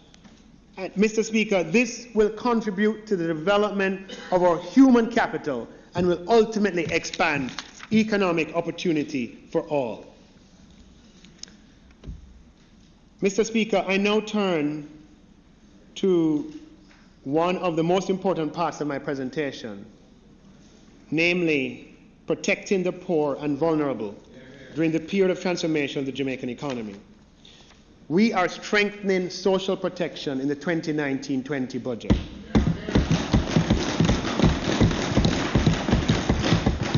So far in my presentation, I have emphasized the importance of strengthening the capacity for economic independence, maintaining stability to sustain long-term growth and economic opportunity for all. Even as we celebrate these achievements, we should not lose sight of the fact that many among us are poor and vulnerable to economic shocks. But with success, economic success, comes opportunities, and the downward trajectory of our public debt and the increased buoyancy of our revenues have opened fiscal space for this government to begin to address long overdue human capital development issues and to step up further interventions to protect the poor and vulnerable. Children are among the most vulnerable groups and account for almost 1/2 of those living in poverty. Other vulnerable groups include persons with disabilities, the homeless, the elderly, and youth, as well as those within the category of the working poor. Since this administration, Mr. Speaker, we have been scaling up budgetary allocation to the main social protection programs. For example, budgetary allocations, just as a factual matter, to PATH and school feeding in 2019-20 are 72% higher than the budgetary allocation for these programs 3 years ago in 2015-16. Mr. Speaker, there are persons in this audience who are on the PATH program, and I ask you to welcome them. The government of Jamaica will be adopting a more strategic approach to social protection and poverty reduction in Jamaica.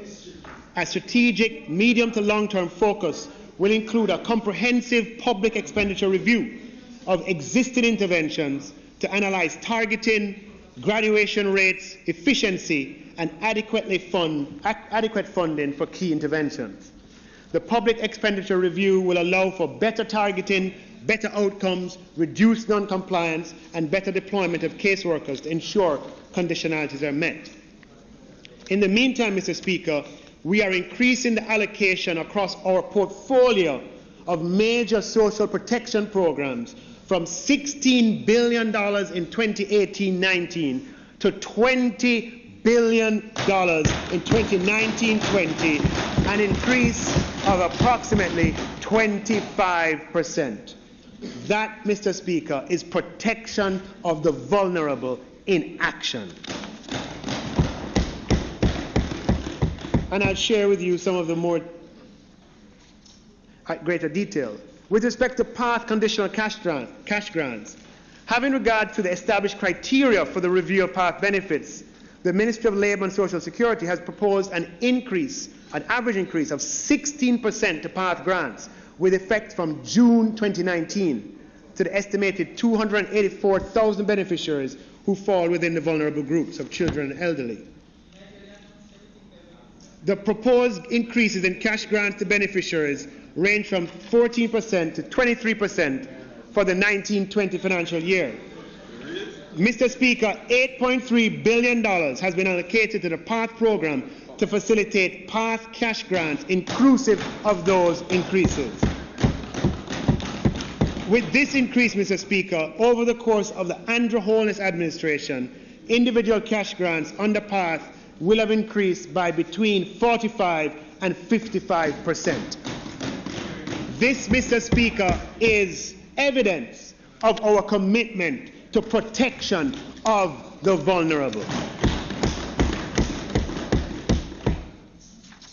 Mr. Speaker, under the PATH school feeding program, an additional allocation of $347 million, representing 7% increase, has been made available to facilitate the expansion of the program to of the school feeding program to PATH beneficiaries at the early childhood level. The total allocation to school feeding for the 1920 financial year will therefore be $5.1 billion, up from $4.8 billion in 2018-19. An additional allocation, Mr. Speaker, of $200 million has been provided to the Ministry of Education under the Examination Fees Assistance Program to support payment for 4 additional subjects to PATH secondary school students sitting CSEC examination.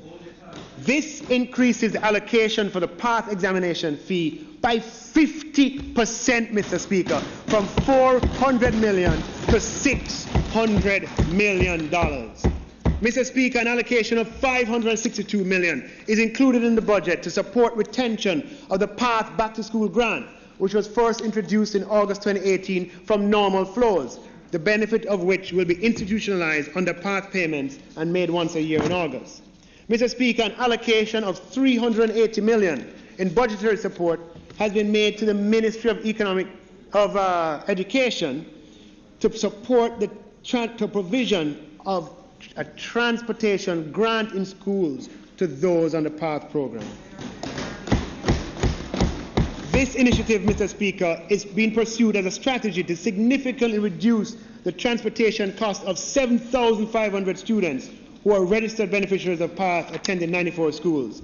The increased allocation, Mr. Speaker, for PATH by $180 million is a 90% increase from $200 million in the last financial year to $380 million, Mr. Speaker. 90% increase. These budgetary allocations to expand PATH school feeding, to expand PATH examination assistance, to expand PATH transportation, in addition to the average 16% increase in PATH cash grants, represent, Mr. Speaker, protection of the vulnerable in action. Mr. Speaker, and we're not finished with protection of the vulnerable. A new budgetary allocation of $1 billion has been made to the Ministry of Economic Growth and Job Creation to support implementation of an island-wide social housing program across 63 constituencies. This, Mr. Speaker, represents protection of the vulnerable in action. Mr. Speaker, the government is increasing its allocation to the Jamaica Integrated Community Development Project by 41%, or $627 million, and will spend a total of $2 billion on that project this year, Mr. Speaker.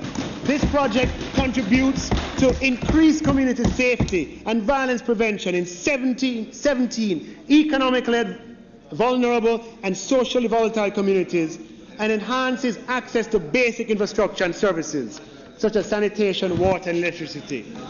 This, Mr. Speaker, represents protection of the vulnerable in action. Mr. Speaker, the government is increasing its allocation to the Poverty Reduction Program by 174%, or $349 million. This project is the 4th phase of a program supporting poverty reduction in Jamaica through grant funding from the European Union. Mr. Speaker, this represents protection of the vulnerable in action. Mr. Speaker, the government is increasing its allocation to the Basic Needs Trust Fund several-fold, from $163 million this year to $573 million next year. The Basic Needs Trust Fund, that's financed by a grant from the CDB, works on their programs to upgrade rural primary schools and support micro-community enterprises through 14 projects throughout the financial year in select communities. This, Mr. Speaker, represents protection of the vulnerable in action.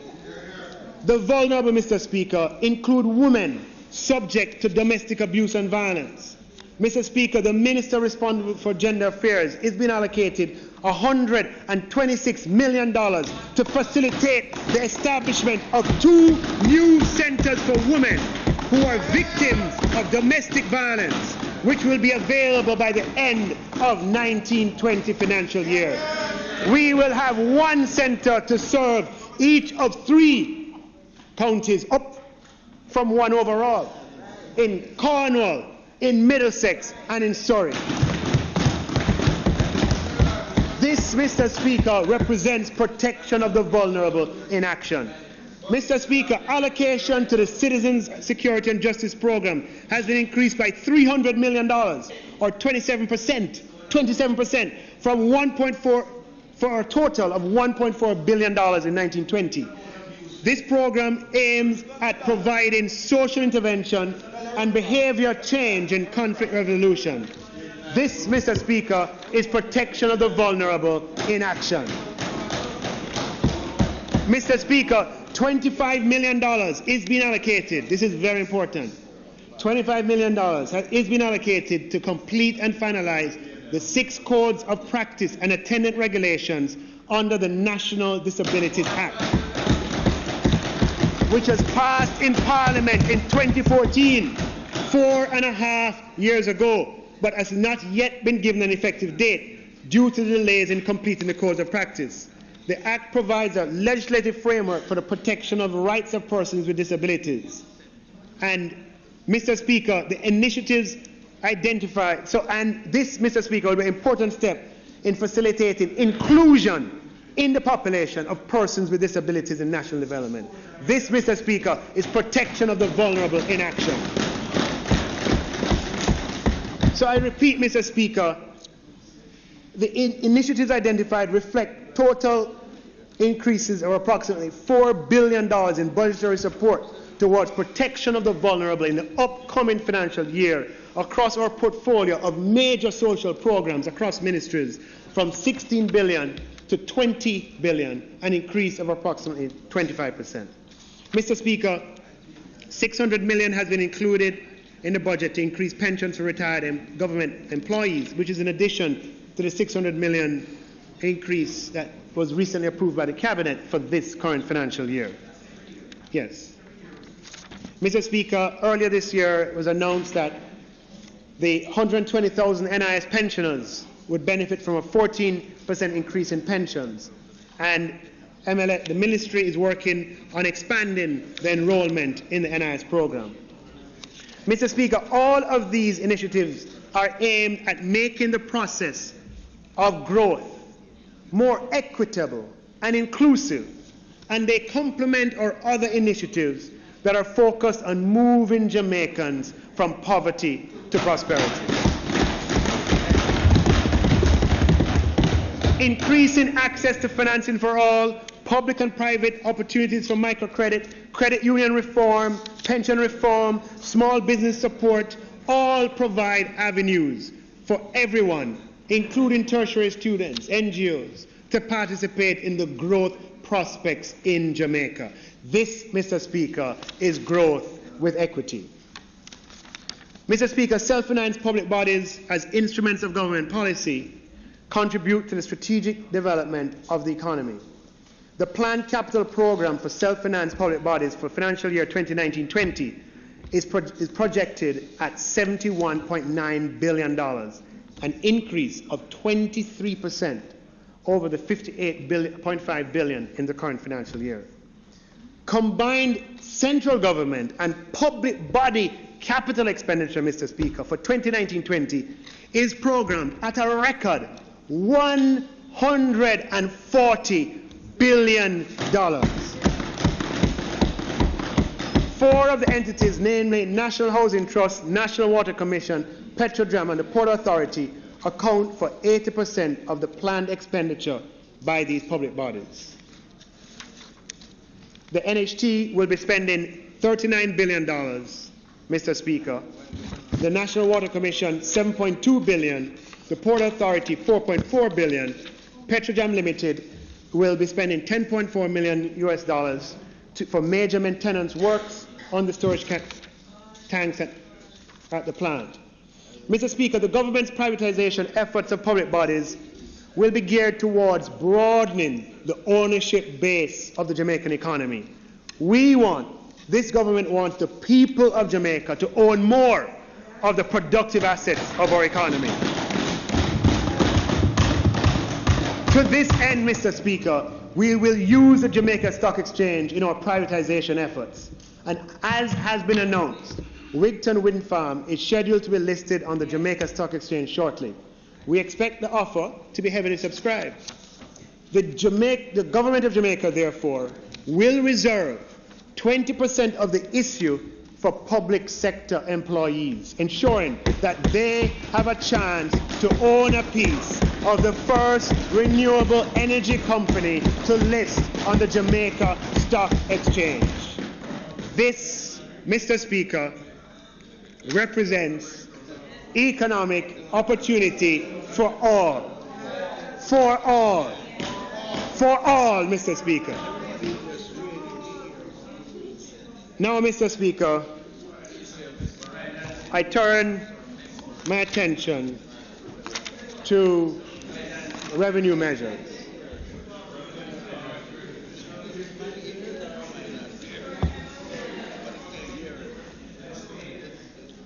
Mr. Speaker, Jamaica has one of the highest tax rates in our region. When statutory deductions are included, government tax revenues as a percentage of GDP, and I hope that that chart will come.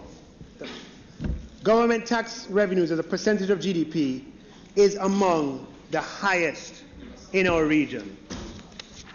Some of this reflects the fact that we have had years and years of unproductive government borrowing that did not result in real improvements in government revenue. As a result, we sought to add tax on top of tax to pay for debt service. Mr. Speaker, since the year 2001, successive governments have levied a total of approximately $130 billion of net new taxes on the Jamaican people. 130 billion. And our growth rate over this period, an annual average of 0.5%. Over the past 10 years, Mr. Speaker, successive governments have levied a total of approximately $90 billion of net new taxes on the Jamaican people. 90 over the last 10 years. And our growth rate over this period, an annual growth rate of 0.2%. I have a chart that shows, yes, it will be in the printed copy. The blue represents the tax increases, the yellow will be the givebacks, and there's a net that will follow. Mr. Speaker, the economy does not grow at optimal levels when we are so heavily taxed. Mr. Speaker, we know taxes punish growth. So for decades, we have patched up the tax system with a slew of tax incentives, which we hope would have spurred growth. So with the high tax regime, we put some incentive to relieve some people, and we hope that would work. Well, that approach failed. The results over 40 years speak for themselves. 4 decades of flat growth, 0.9%, and per capita income was stagnant. We found ourselves on the brink and engaged in a period of reforms over 2 administrations, which are now bearing fruit: tax reform, incentive reform, and what the IMF described as the bold direct to indirect reform. De-earmarking, pension reform, implementing technology, strengthen audit capacity, and transfer pricing rules. There was a time, Mr. Speaker, when revenues would always underperform.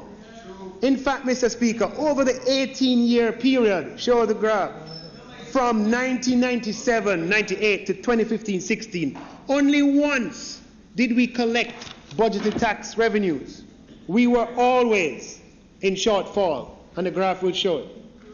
In the last 3 years, Mr. Speaker, under this administration, not only have budgeted revenues been attained, but they have been surpassed. And I'll remind you that in the first 2 of those 3 years, the bold direct to indirect tax reform was implemented. We said it would work. For 3 consecutive years, for 3 consecutive years, we must accept the other tax reform and incentive reform, and you don't want to accept the fact that direct to indirect helps economic efficiency. For 3 consecutive years, Mr. Speaker, we have seen revenue overperform by an equivalent of 0.8% of GDP per year. in this 2018-19 financial year, we're able to use that Order, overperformance to pay off long-standing Do government not arrears. disrupt the speaker. Do not proceed. Do not disrupt the speaker. You go ahead, Mr. Yeah. Speaker. Local government arrears to Order, JPS, both sides. arrears to SMEs, health fund arrears.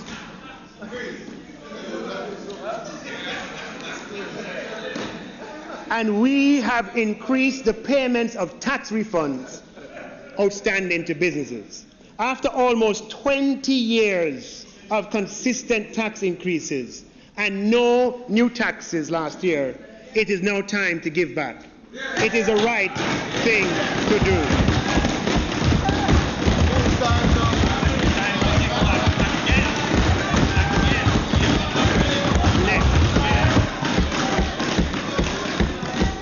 Mr. Speaker, we still have the challenge of high debt and growth below what we want. Therefore, we have to give back in a way that is calibrated to have a stimulative impact on growth.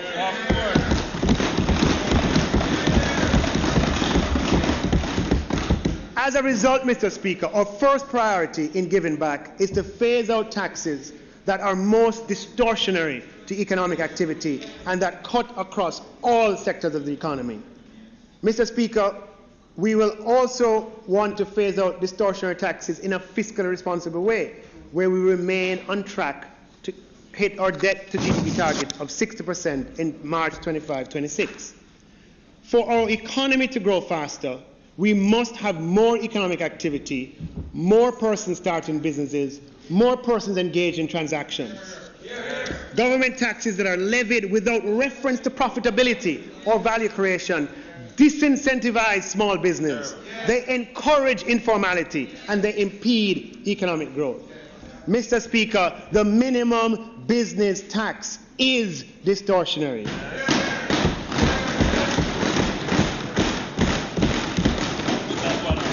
The minimum business tax imposes a tax of $60,000 a year on every company without regard to whether it's struggling or performing, whether it is a startup or it is mature.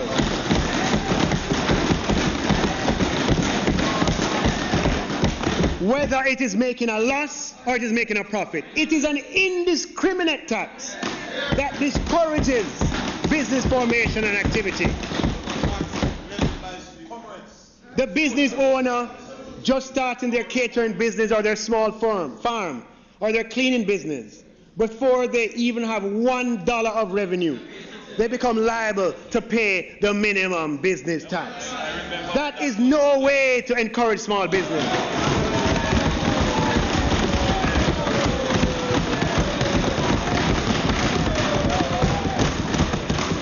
The student leaving UTEC or National or NCU or UE with ideas to start a small business becomes liable for a minimum business tax on the 1st of March after incorporation. That's how it's implemented. That's how it's implemented. That is how it's implemented. We'll talk afterwards. That is no way to encourage entrepreneurship. Your business is in trouble. It was going good, but you lose 2 contracts. The government still wants the minimum business tax. Mr. Speaker, it is so indiscriminate, it applies whether the company is active or is dormant.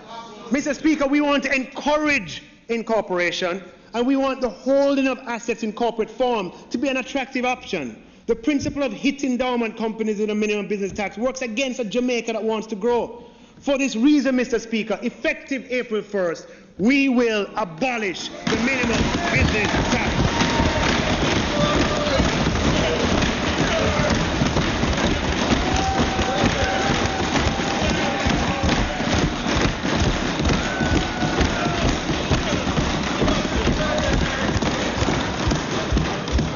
Order, please, order. Mr. Speaker. Order, please. Mr. Speaker, a new Order, please, do not disturb the speaker. A new Jamaica is emerging, one that is creating economic opportunity for all. And I don't think everybody in here really understands it. The story, I'll tell you the story of somebody, Tracy. Tracy. Wait. This is a true story, allow me. Tracy started out. John is true too. Have to hide the identity. But Tracy started selling newspapers about 30 years ago on the street. Graduated to selling drinks and sweets. Had these little stalls on the roadside near a complex that had lots of companies. Every day faithfully arriving on their bike, on her bike. Construction mentality, come in, right? And they tear down the buildings and build in their place new construction that employed lots of people. No, this is Tracy. Why not? And Tracy is now selling to a larger pool of people. Tracy, show them the stall if we have it. I hope they can. Tracy has upgraded, right, the stall, and is selling to a wide group of people, couple hundred people. Tracy has bought a van, still get up at 4 a.m. every day. Tracy has bought a house, Mr. Speaker. Johnny have job, Tracy have house, Mr. Speaker. No, it's true.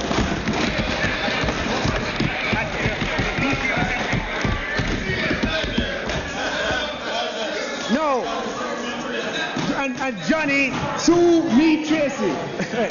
So, Mr. Speaker, on a serious note, we want... No, because you're laughing. You're laughing. No, listen, we want to...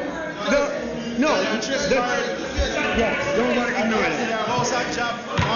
Mr. Speaker, Please address the Speaker. It is that transition from the street vendor to the micro organization, to the small organization, to the middle organization, to the larger. It is that transition that we want to facilitate. So, Mr. Speaker, if you graduate from Hart Cosmetology School and you intend to start a hairdresser business, or you go to Hart Automotive School and you want to start a garage, or you want to start a barber shop, or a digital animation company, and you get the help from your aunt, and you take a loan, and you have $600,000, which is a loan, and you use it to buy $600,000 of assets, you have to pay asset tax of $100,000 to the government before you make a single cent in profit. That is not how we encourage entrepreneurship and innovation.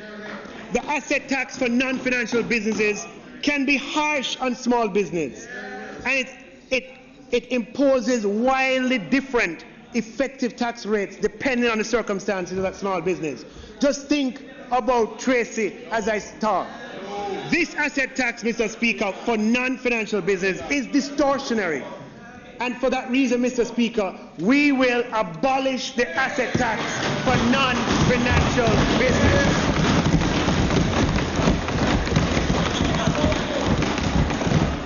Mr. Speaker, as I said, for economy to grow faster, we must have more economic activity, more persons starting businesses, more persons employing business, more persons engaged in transactions. That is economic opportunity for all.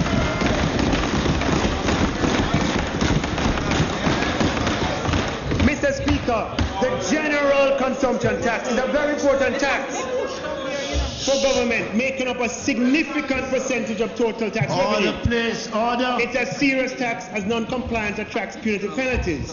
For this reason, it is a tax that businesses have to pay keen attention to, as should be the case. Compliance with the GCT, Mr. Speaker, is to keep appropriate records and to compile correct returns takes substantial resources.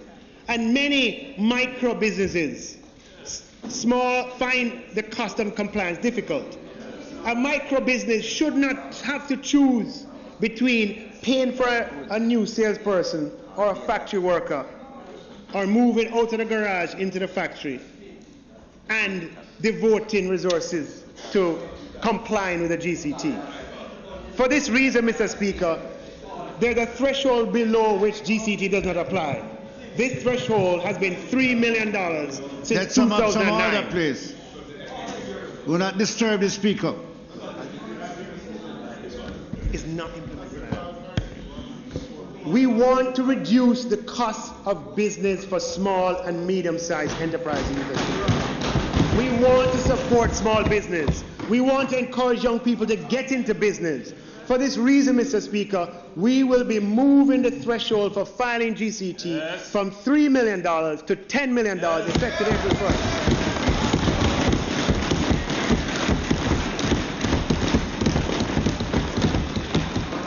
Now, Mr. Speaker, I've had productive discussions on this topic with the member from Central Manchester.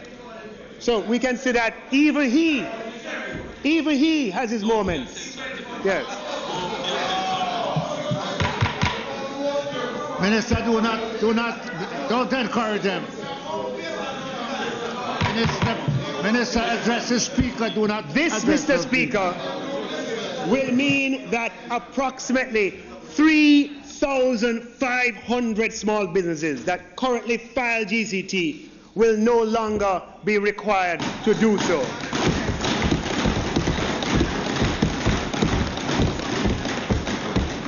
Tax administration.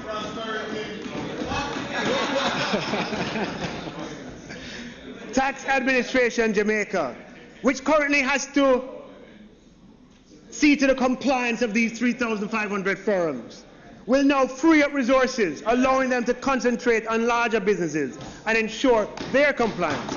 This, Mr. Speaker, is economic opportunity for all. Mr. Speaker, the government of Jamaica currently imposes stamp duty and transfer tax on a wide variety of transactions. Some stamp duties are charged at a flat rate, $500 or $5,000, and others are ad valorem, which means it varies according to the value of the transaction. In addition, there are a multitude of stamp duty rates for different kinds of transactions, enough to confuse you. Stamp duties and transfer tax are applicable to almost all asset transfers and the documentation that accompanies these transfers. Transfers of land, transfers of mortgages, transfers of loans, transfers of securities, all attract these taxes. In addition, Mr. Speaker, giving of security for loan attracts ad valorem stamp duty, whether the security offered is inventory, whether it's land, whether it's equipment, whether it's receivables, whether it's shares or other types of assets. Mr. Speaker, the trading of shares on a stock exchange, whether it's a junior or the senior market, is exempt from ad valorem stamp duty and transfer taxes, the reason being that these taxes impede the proper and efficient function of equity markets, Similarly, Mr. Speaker, if we want the market for loans and mortgages and securities and receivables, which is the largest asset of small business, you have to pay, let me not even go into it, and land to function effectively, and for transaction volumes to increase, and for economic and business activity to thrive, which in turn provides a foundation for economic growth, government should not be taxing these transactions.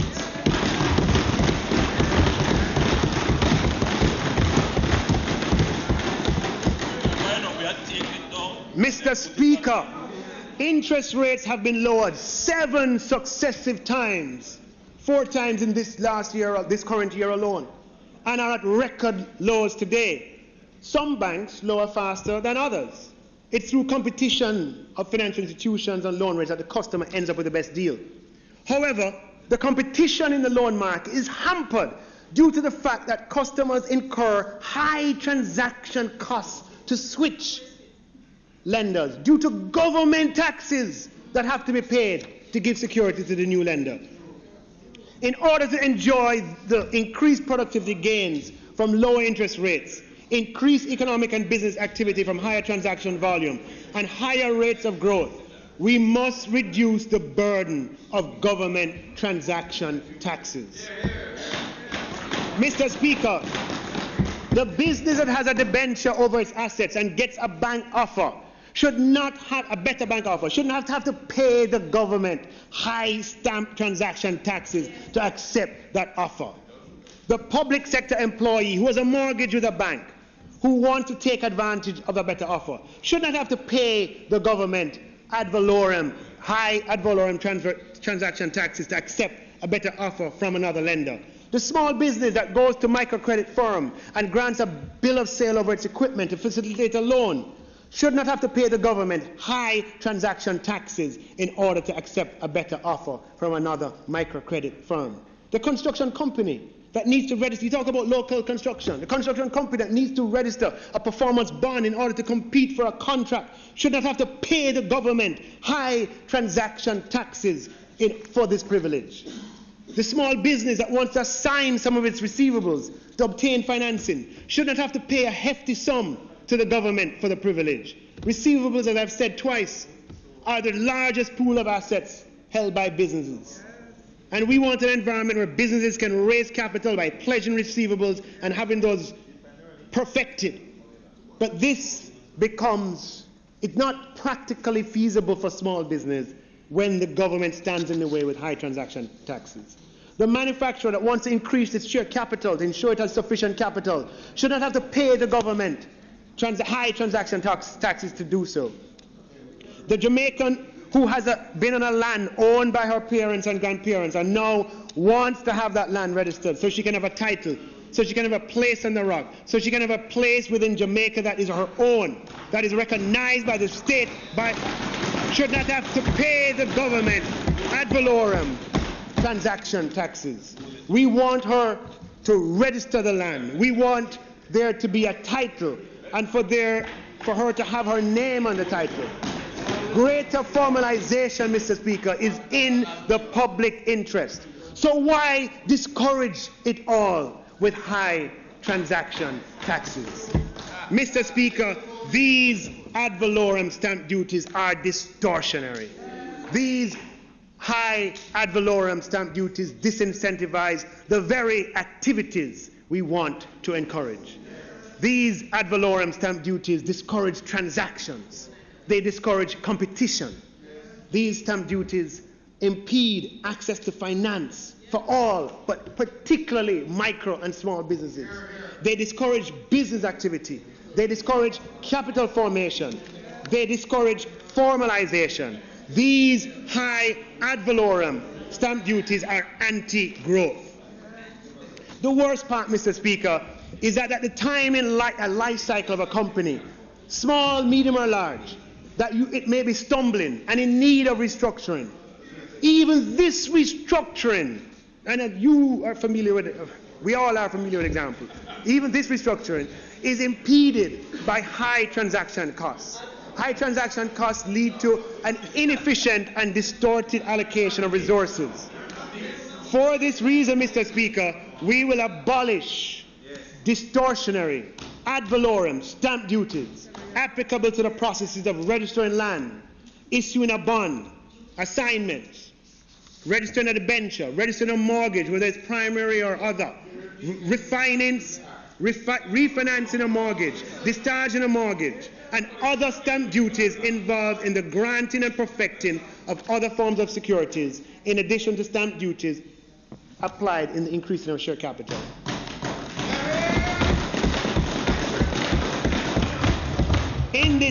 In its place, Mr. Speaker, we will have nominal processing fees that do not disincentivize these transactions. These fees will be $5,000 per transaction, which when multiplied by existing volume, hopefully approximates.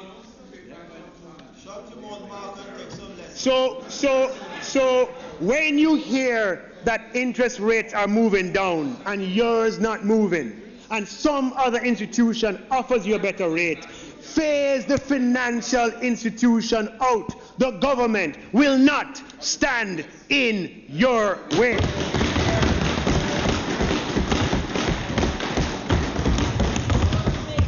Mr. Speaker, this government has firmly resolved to increase home ownership in Jamaica. We have made important progress with the most housing starts of any administration in the last 2 decades. NHT housing starts in the first 2 years of this administration were greater than the previous administration completed in 4 years. That's a fact. In addition, in the upcoming financial year, NHT plans 8,640 housing starts, which in 1 year is more than the complete 4 years of the previous administration. And Mr. Speaker, we want to do more. How many times have you heard, Mr. Speaker, of instances where the mortgage loan is available, even the deposit might be available, but the closing costs were not anticipated and the young couple has difficulty closing and has to defer their dream? How many members of Parliament recognize this with their constituents? Mr. Speaker, the closing costs on homes often make it difficult for low-income earners. In the open market, on a simple $5 million home, assuming 100% financing, the closing cost of the buyer can be $156,000. Now, the person buying a $5 million home, is at the lower end of the income spectrum. When you add up stamp duty of 4% and they have to pay half, registration fee, stamp duty and mortgage, $156,000. Mr. Speaker, the high stamp duty and transfer tax on property affects the mobility of labor, as labor becomes less willing to move in search of opportunity due to the high cost of switching in and out of a home. Mr. Speaker, high stamp duty and transfer tax on property discourages downsizing. For the retired couple on fixed income with grown children, it does not make sense to sell their house, incur large transaction taxes, and purchase a smaller unit and incur more transaction taxes. With an aging population that has suffered from stagnant growth for 40 years and limited land availability, this does not make sense. The society benefits from a recirculation of the housing stock to those who can maximize use of space. Our tax system should encourage rather than discourage being able to choose the right home for one's circumstances. High stamp duty and transfer tax on property also increases the risk to property developers. The higher the transaction cost, the more errors of judgment are compounded, and unforeseen adverse changes in business parameters lead to severe consequences. With high transaction costs, individuals and institutions are more hesitant. They wait. After 40 years, Mr. Speaker, of low growth, we can't afford any more hesitancy. We can't afford waiting. We can't afford government-induced high-risk premium on property. High transaction costs for property also has a distortive impact on capital allocation in the economy, whereas equities on the stock exchange do not attract these transaction taxes, property purchases do. If we continue to do this, we create a bias towards one asset class, public equities, over real estate, even for primary homes, which can have unintended consequences. For this reason, Mr. Speaker, we will abolish ad valorem stamp duty on properties on April 1st and replace it with a fee of $5,000 that approximates the value of providing the service. This, Mr. Speaker, represents economic opportunity for all on transfers of property. Yes, stamp duty, ad valorem, we're abolishing, flat fee. Mr. Speaker, we strengthened property taxes in 2017, and the time has now come to reduce property transfer taxes. Like stamp duty, these taxes increase the cost of buying and selling properties, and all the reasons I mentioned earlier apply here. As such, Mr. Speaker, we will reduce transfer tax on property from 5% to 2% effective April 1st.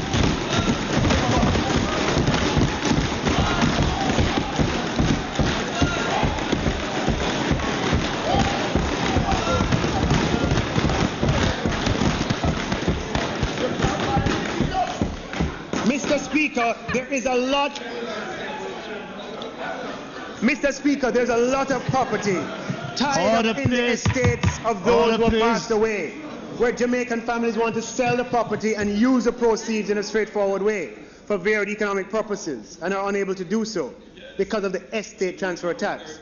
Successive governments have recognized this concern, and we have had reductions over time under prior administrations, and so on. But we want to go further.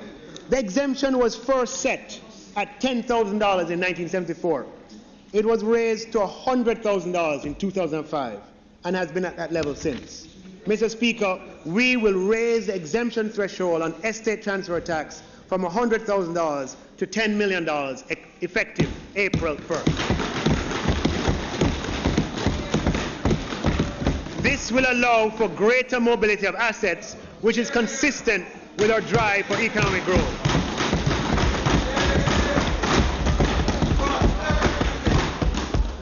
This will allow for greater mobility. We don't collect anything. This will allow for greater mobility of assets, which is consistent with our drive for economic growth. Minister, don't get distracted. This, Mr. Speaker, is economic opportunity for all. Mr. Speaker, too many Jamaicans in 2019 are still unable to afford home ownership, to own a place of their own, to build on it, to borrow against it, and to pass it on to their children and grandchildren. The sum of these policies announced today are designed to address this problem, which dates back to our foundation as a country. Mr. Speaker, the abolishment and lowering of these distortionary taxes means that the government will forego approximately $14 billion. This is the first time in decades, in living memory, and I'm just using that to be conservative, that any government of Jamaica is giving back taxes on a net basis to the Jamaican people. And it is well overdue. After more than $130 billion of taxes, net taxes in the last 20 years, and approximately $90 billion of net taxes in the last 10 years, and with decades of sluggish growth, the time is right for a tax reduction. Mr. Speaker, this is a $14 billion tax stimulus that abolishes and lowers distortionary transaction taxes to catalyze increased transaction volume, increase business and economic activity, and increase economic growth. These measures will stimulate micro-business, they will stimulate small business, they'll stimulate the credit market, they'll stimulate the construction sector, they'll stimulate real estate market, they'll stimulate formality, they'll stimulate overall economic activity, Mr. Speaker. It will lead to a more liquid real estate market, support more agents, more valuators, more property transactions, more property turnover, more plumbers, more carpenters, more masons who prepare properties for purchase and sale. This will have second-order effects, Mr. Speaker, for manufacturers who make household furnishing, household goods and building materials, more cement, more sand, more stone, more windows, more doors, more furniture, more economic opportunity. And importantly, Mr. Speaker,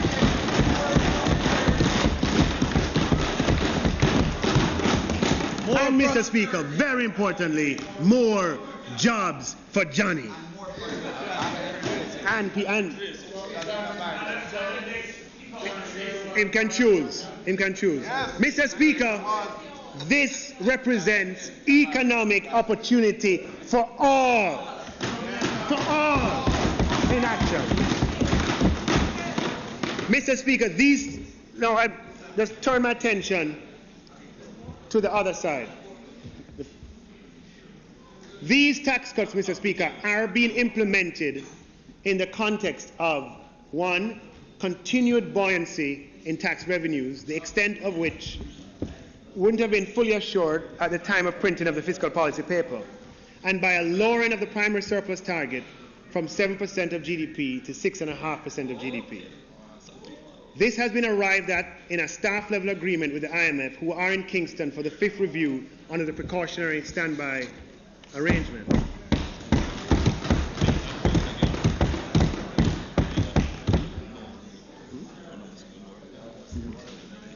So, just repeating that, Mr. Speaker, this has been arrived at the lowering of the primary surplus target from 7% of GDP to 6.5% of GDP has been arrived at in a staff-level agreement with the IMF, who are in Kingston for the 5th review under the precautionary standby arrangement. With respect to the continued tax revenue buoyancy, this House will be reminded that at the time of the computation of the revenue estimates, the second supplementary estimates would have been the best approximation for the full 2018-19 outcome on which the 2019-20 revenue estimates were computed. Since that time, we've had the benefit of the confirmed revenue for January and February, bearing in mind that this is March 7th, which cumulatively show a healthy overperformance relative to the second supplementary revenue estimates of 2019-20 and which may require a third supplementary. More specifically, Mr. Speaker, tax revenue performance up to February 2018 against the second supplementary budget has been substantially above programme, resulting in a revised forecast for the fiscal year 2018-19 that indicates an expected full-year performance of total revenue at $3.7 billion more than the second supplementary estimates. This estimated increase in 2018-19 revenue translates to an expected increase in 2019-20 and across the medium term. So, Mr. Speaker, the 0.5% reduction in the primary balance target, which approximates $10.9 billion, along with the translation of the overperformance into the further overperformance into financial year 2019-20 and across the medium term, allows us to more than adequately fund the tax reduction.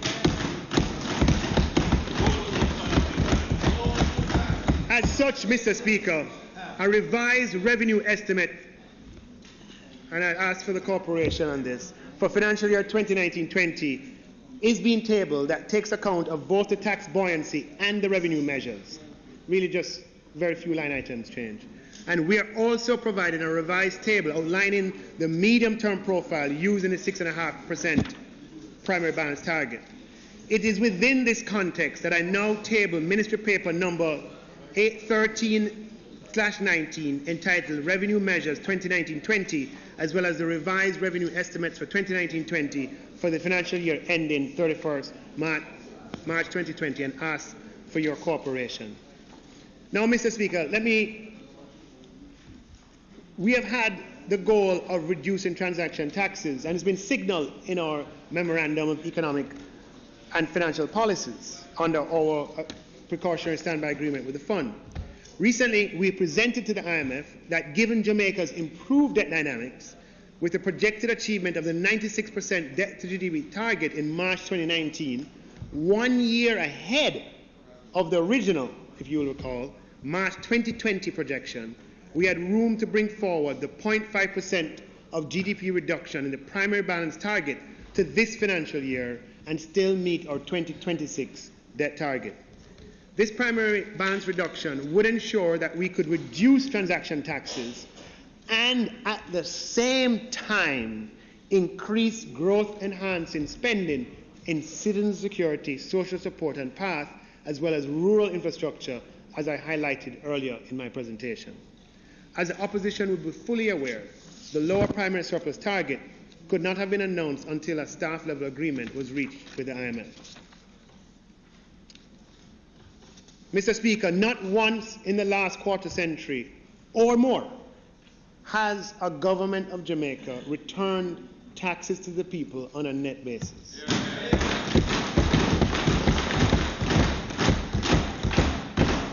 The sacrifices of the people of Jamaica from all segments of society in putting Jamaica on the path of fiscal sustainability has to be acknowledged and appreciated. After years and years of tax increases, the time has come to return taxpayers' money to the people. Importantly, however, this decision is being done in a thoughtful, responsible manner and in a way that best stimulates economic activity and promotes inclusive growth. The reduction in distorted transaction taxes will enable economic opportunity and job creation, while the increases in social spending, the increased allocation towards micro, small and medium-sized lending, the improved access to finance for students, for micro and small businesses and others, along with the procurement reform, the microcredit reform, the credit union reform, the pension reform, promises to make the growth process inclusive. The budget presented today, Mr. Speaker, focused on 3 clear objectives: achieving and sustaining economic independence, expanding economic opportunity for all, and protecting the vulnerable in our society. We can all agree that there have been times in our history when we have lost our focus on one or more of these critical objectives. Today, we have the historical opportunity to pursue them all.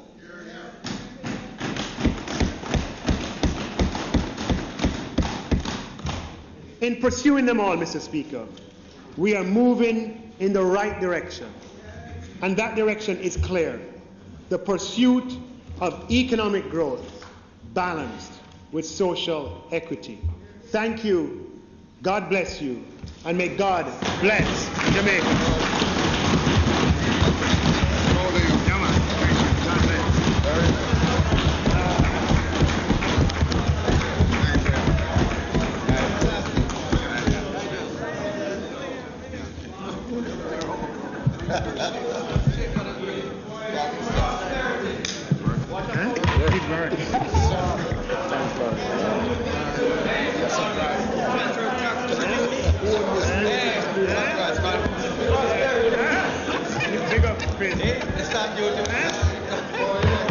Members, we are still in session.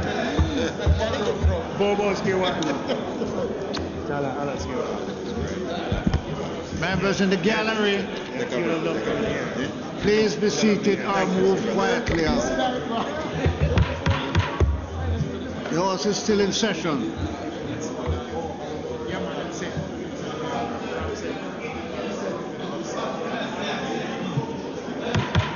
Order, please.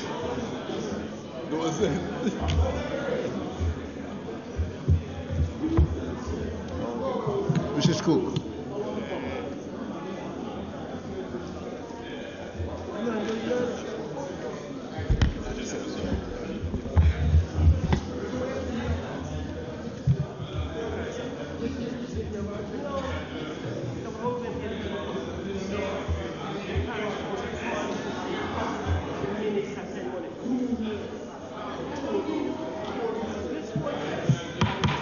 Order, please.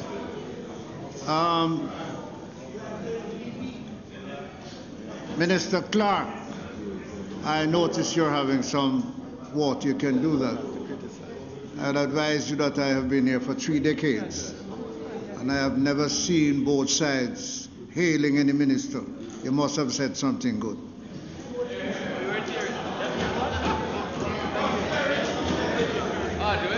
I have never seen the minister being hailed by the leader of the opposition, and he has done it several times. You may now speak to me, Mr. Speaker, yes. Mr. Minister. Mr. Speaker, I seek the leave of members of this Honourable House for me to withdraw the Jamaica Revenue Estimate 2019-20 for the financial year ending the 31st of March 2020, which was tabled in this House on the 14th day of February 2019, as I wish to substitute it with a revised version. Members, is this the wish of the House? Those in favour? Those against? As of it. Minister. Mr. Speaker, I now ask that the Jamaica Revenue Estimate 2019-20 for the financial year ending March 31st, 2020 be withdrawn. Mr. Speaker. Those in favour? Mr. Speaker, Those in, Minister, I need to take a vote on, I need to take a vote on this. Those in favour? Those against? As of it. Recommittal of the item announcements. Those in favour? Those against? As of it. Go ahead, man.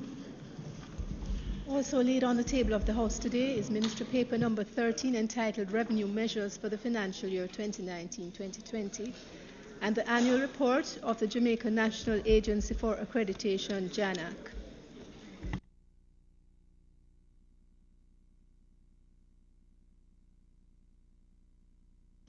Mr. Semuda.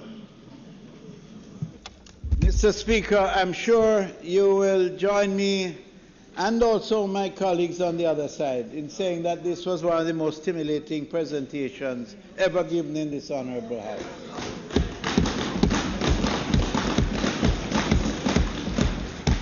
And the important thing is that it carried the theme, what is good for Jamaica? Jamaica first. With that, Mr. Speaker, it is not intended to do any further business today, so I invite you to suspend the sitting of the House, adjourn the sitting of the House until next week, Tuesday, March 12th, at 2 p.m. sharp. At 2 p.m. sharp. Now we're quite sure of the date. 2 p.m. sharp. Order, please. The motion is that the House be now adjourned until next week, Tuesday, at 2 p.m. Those in favor? Those against? This House stands adjourned.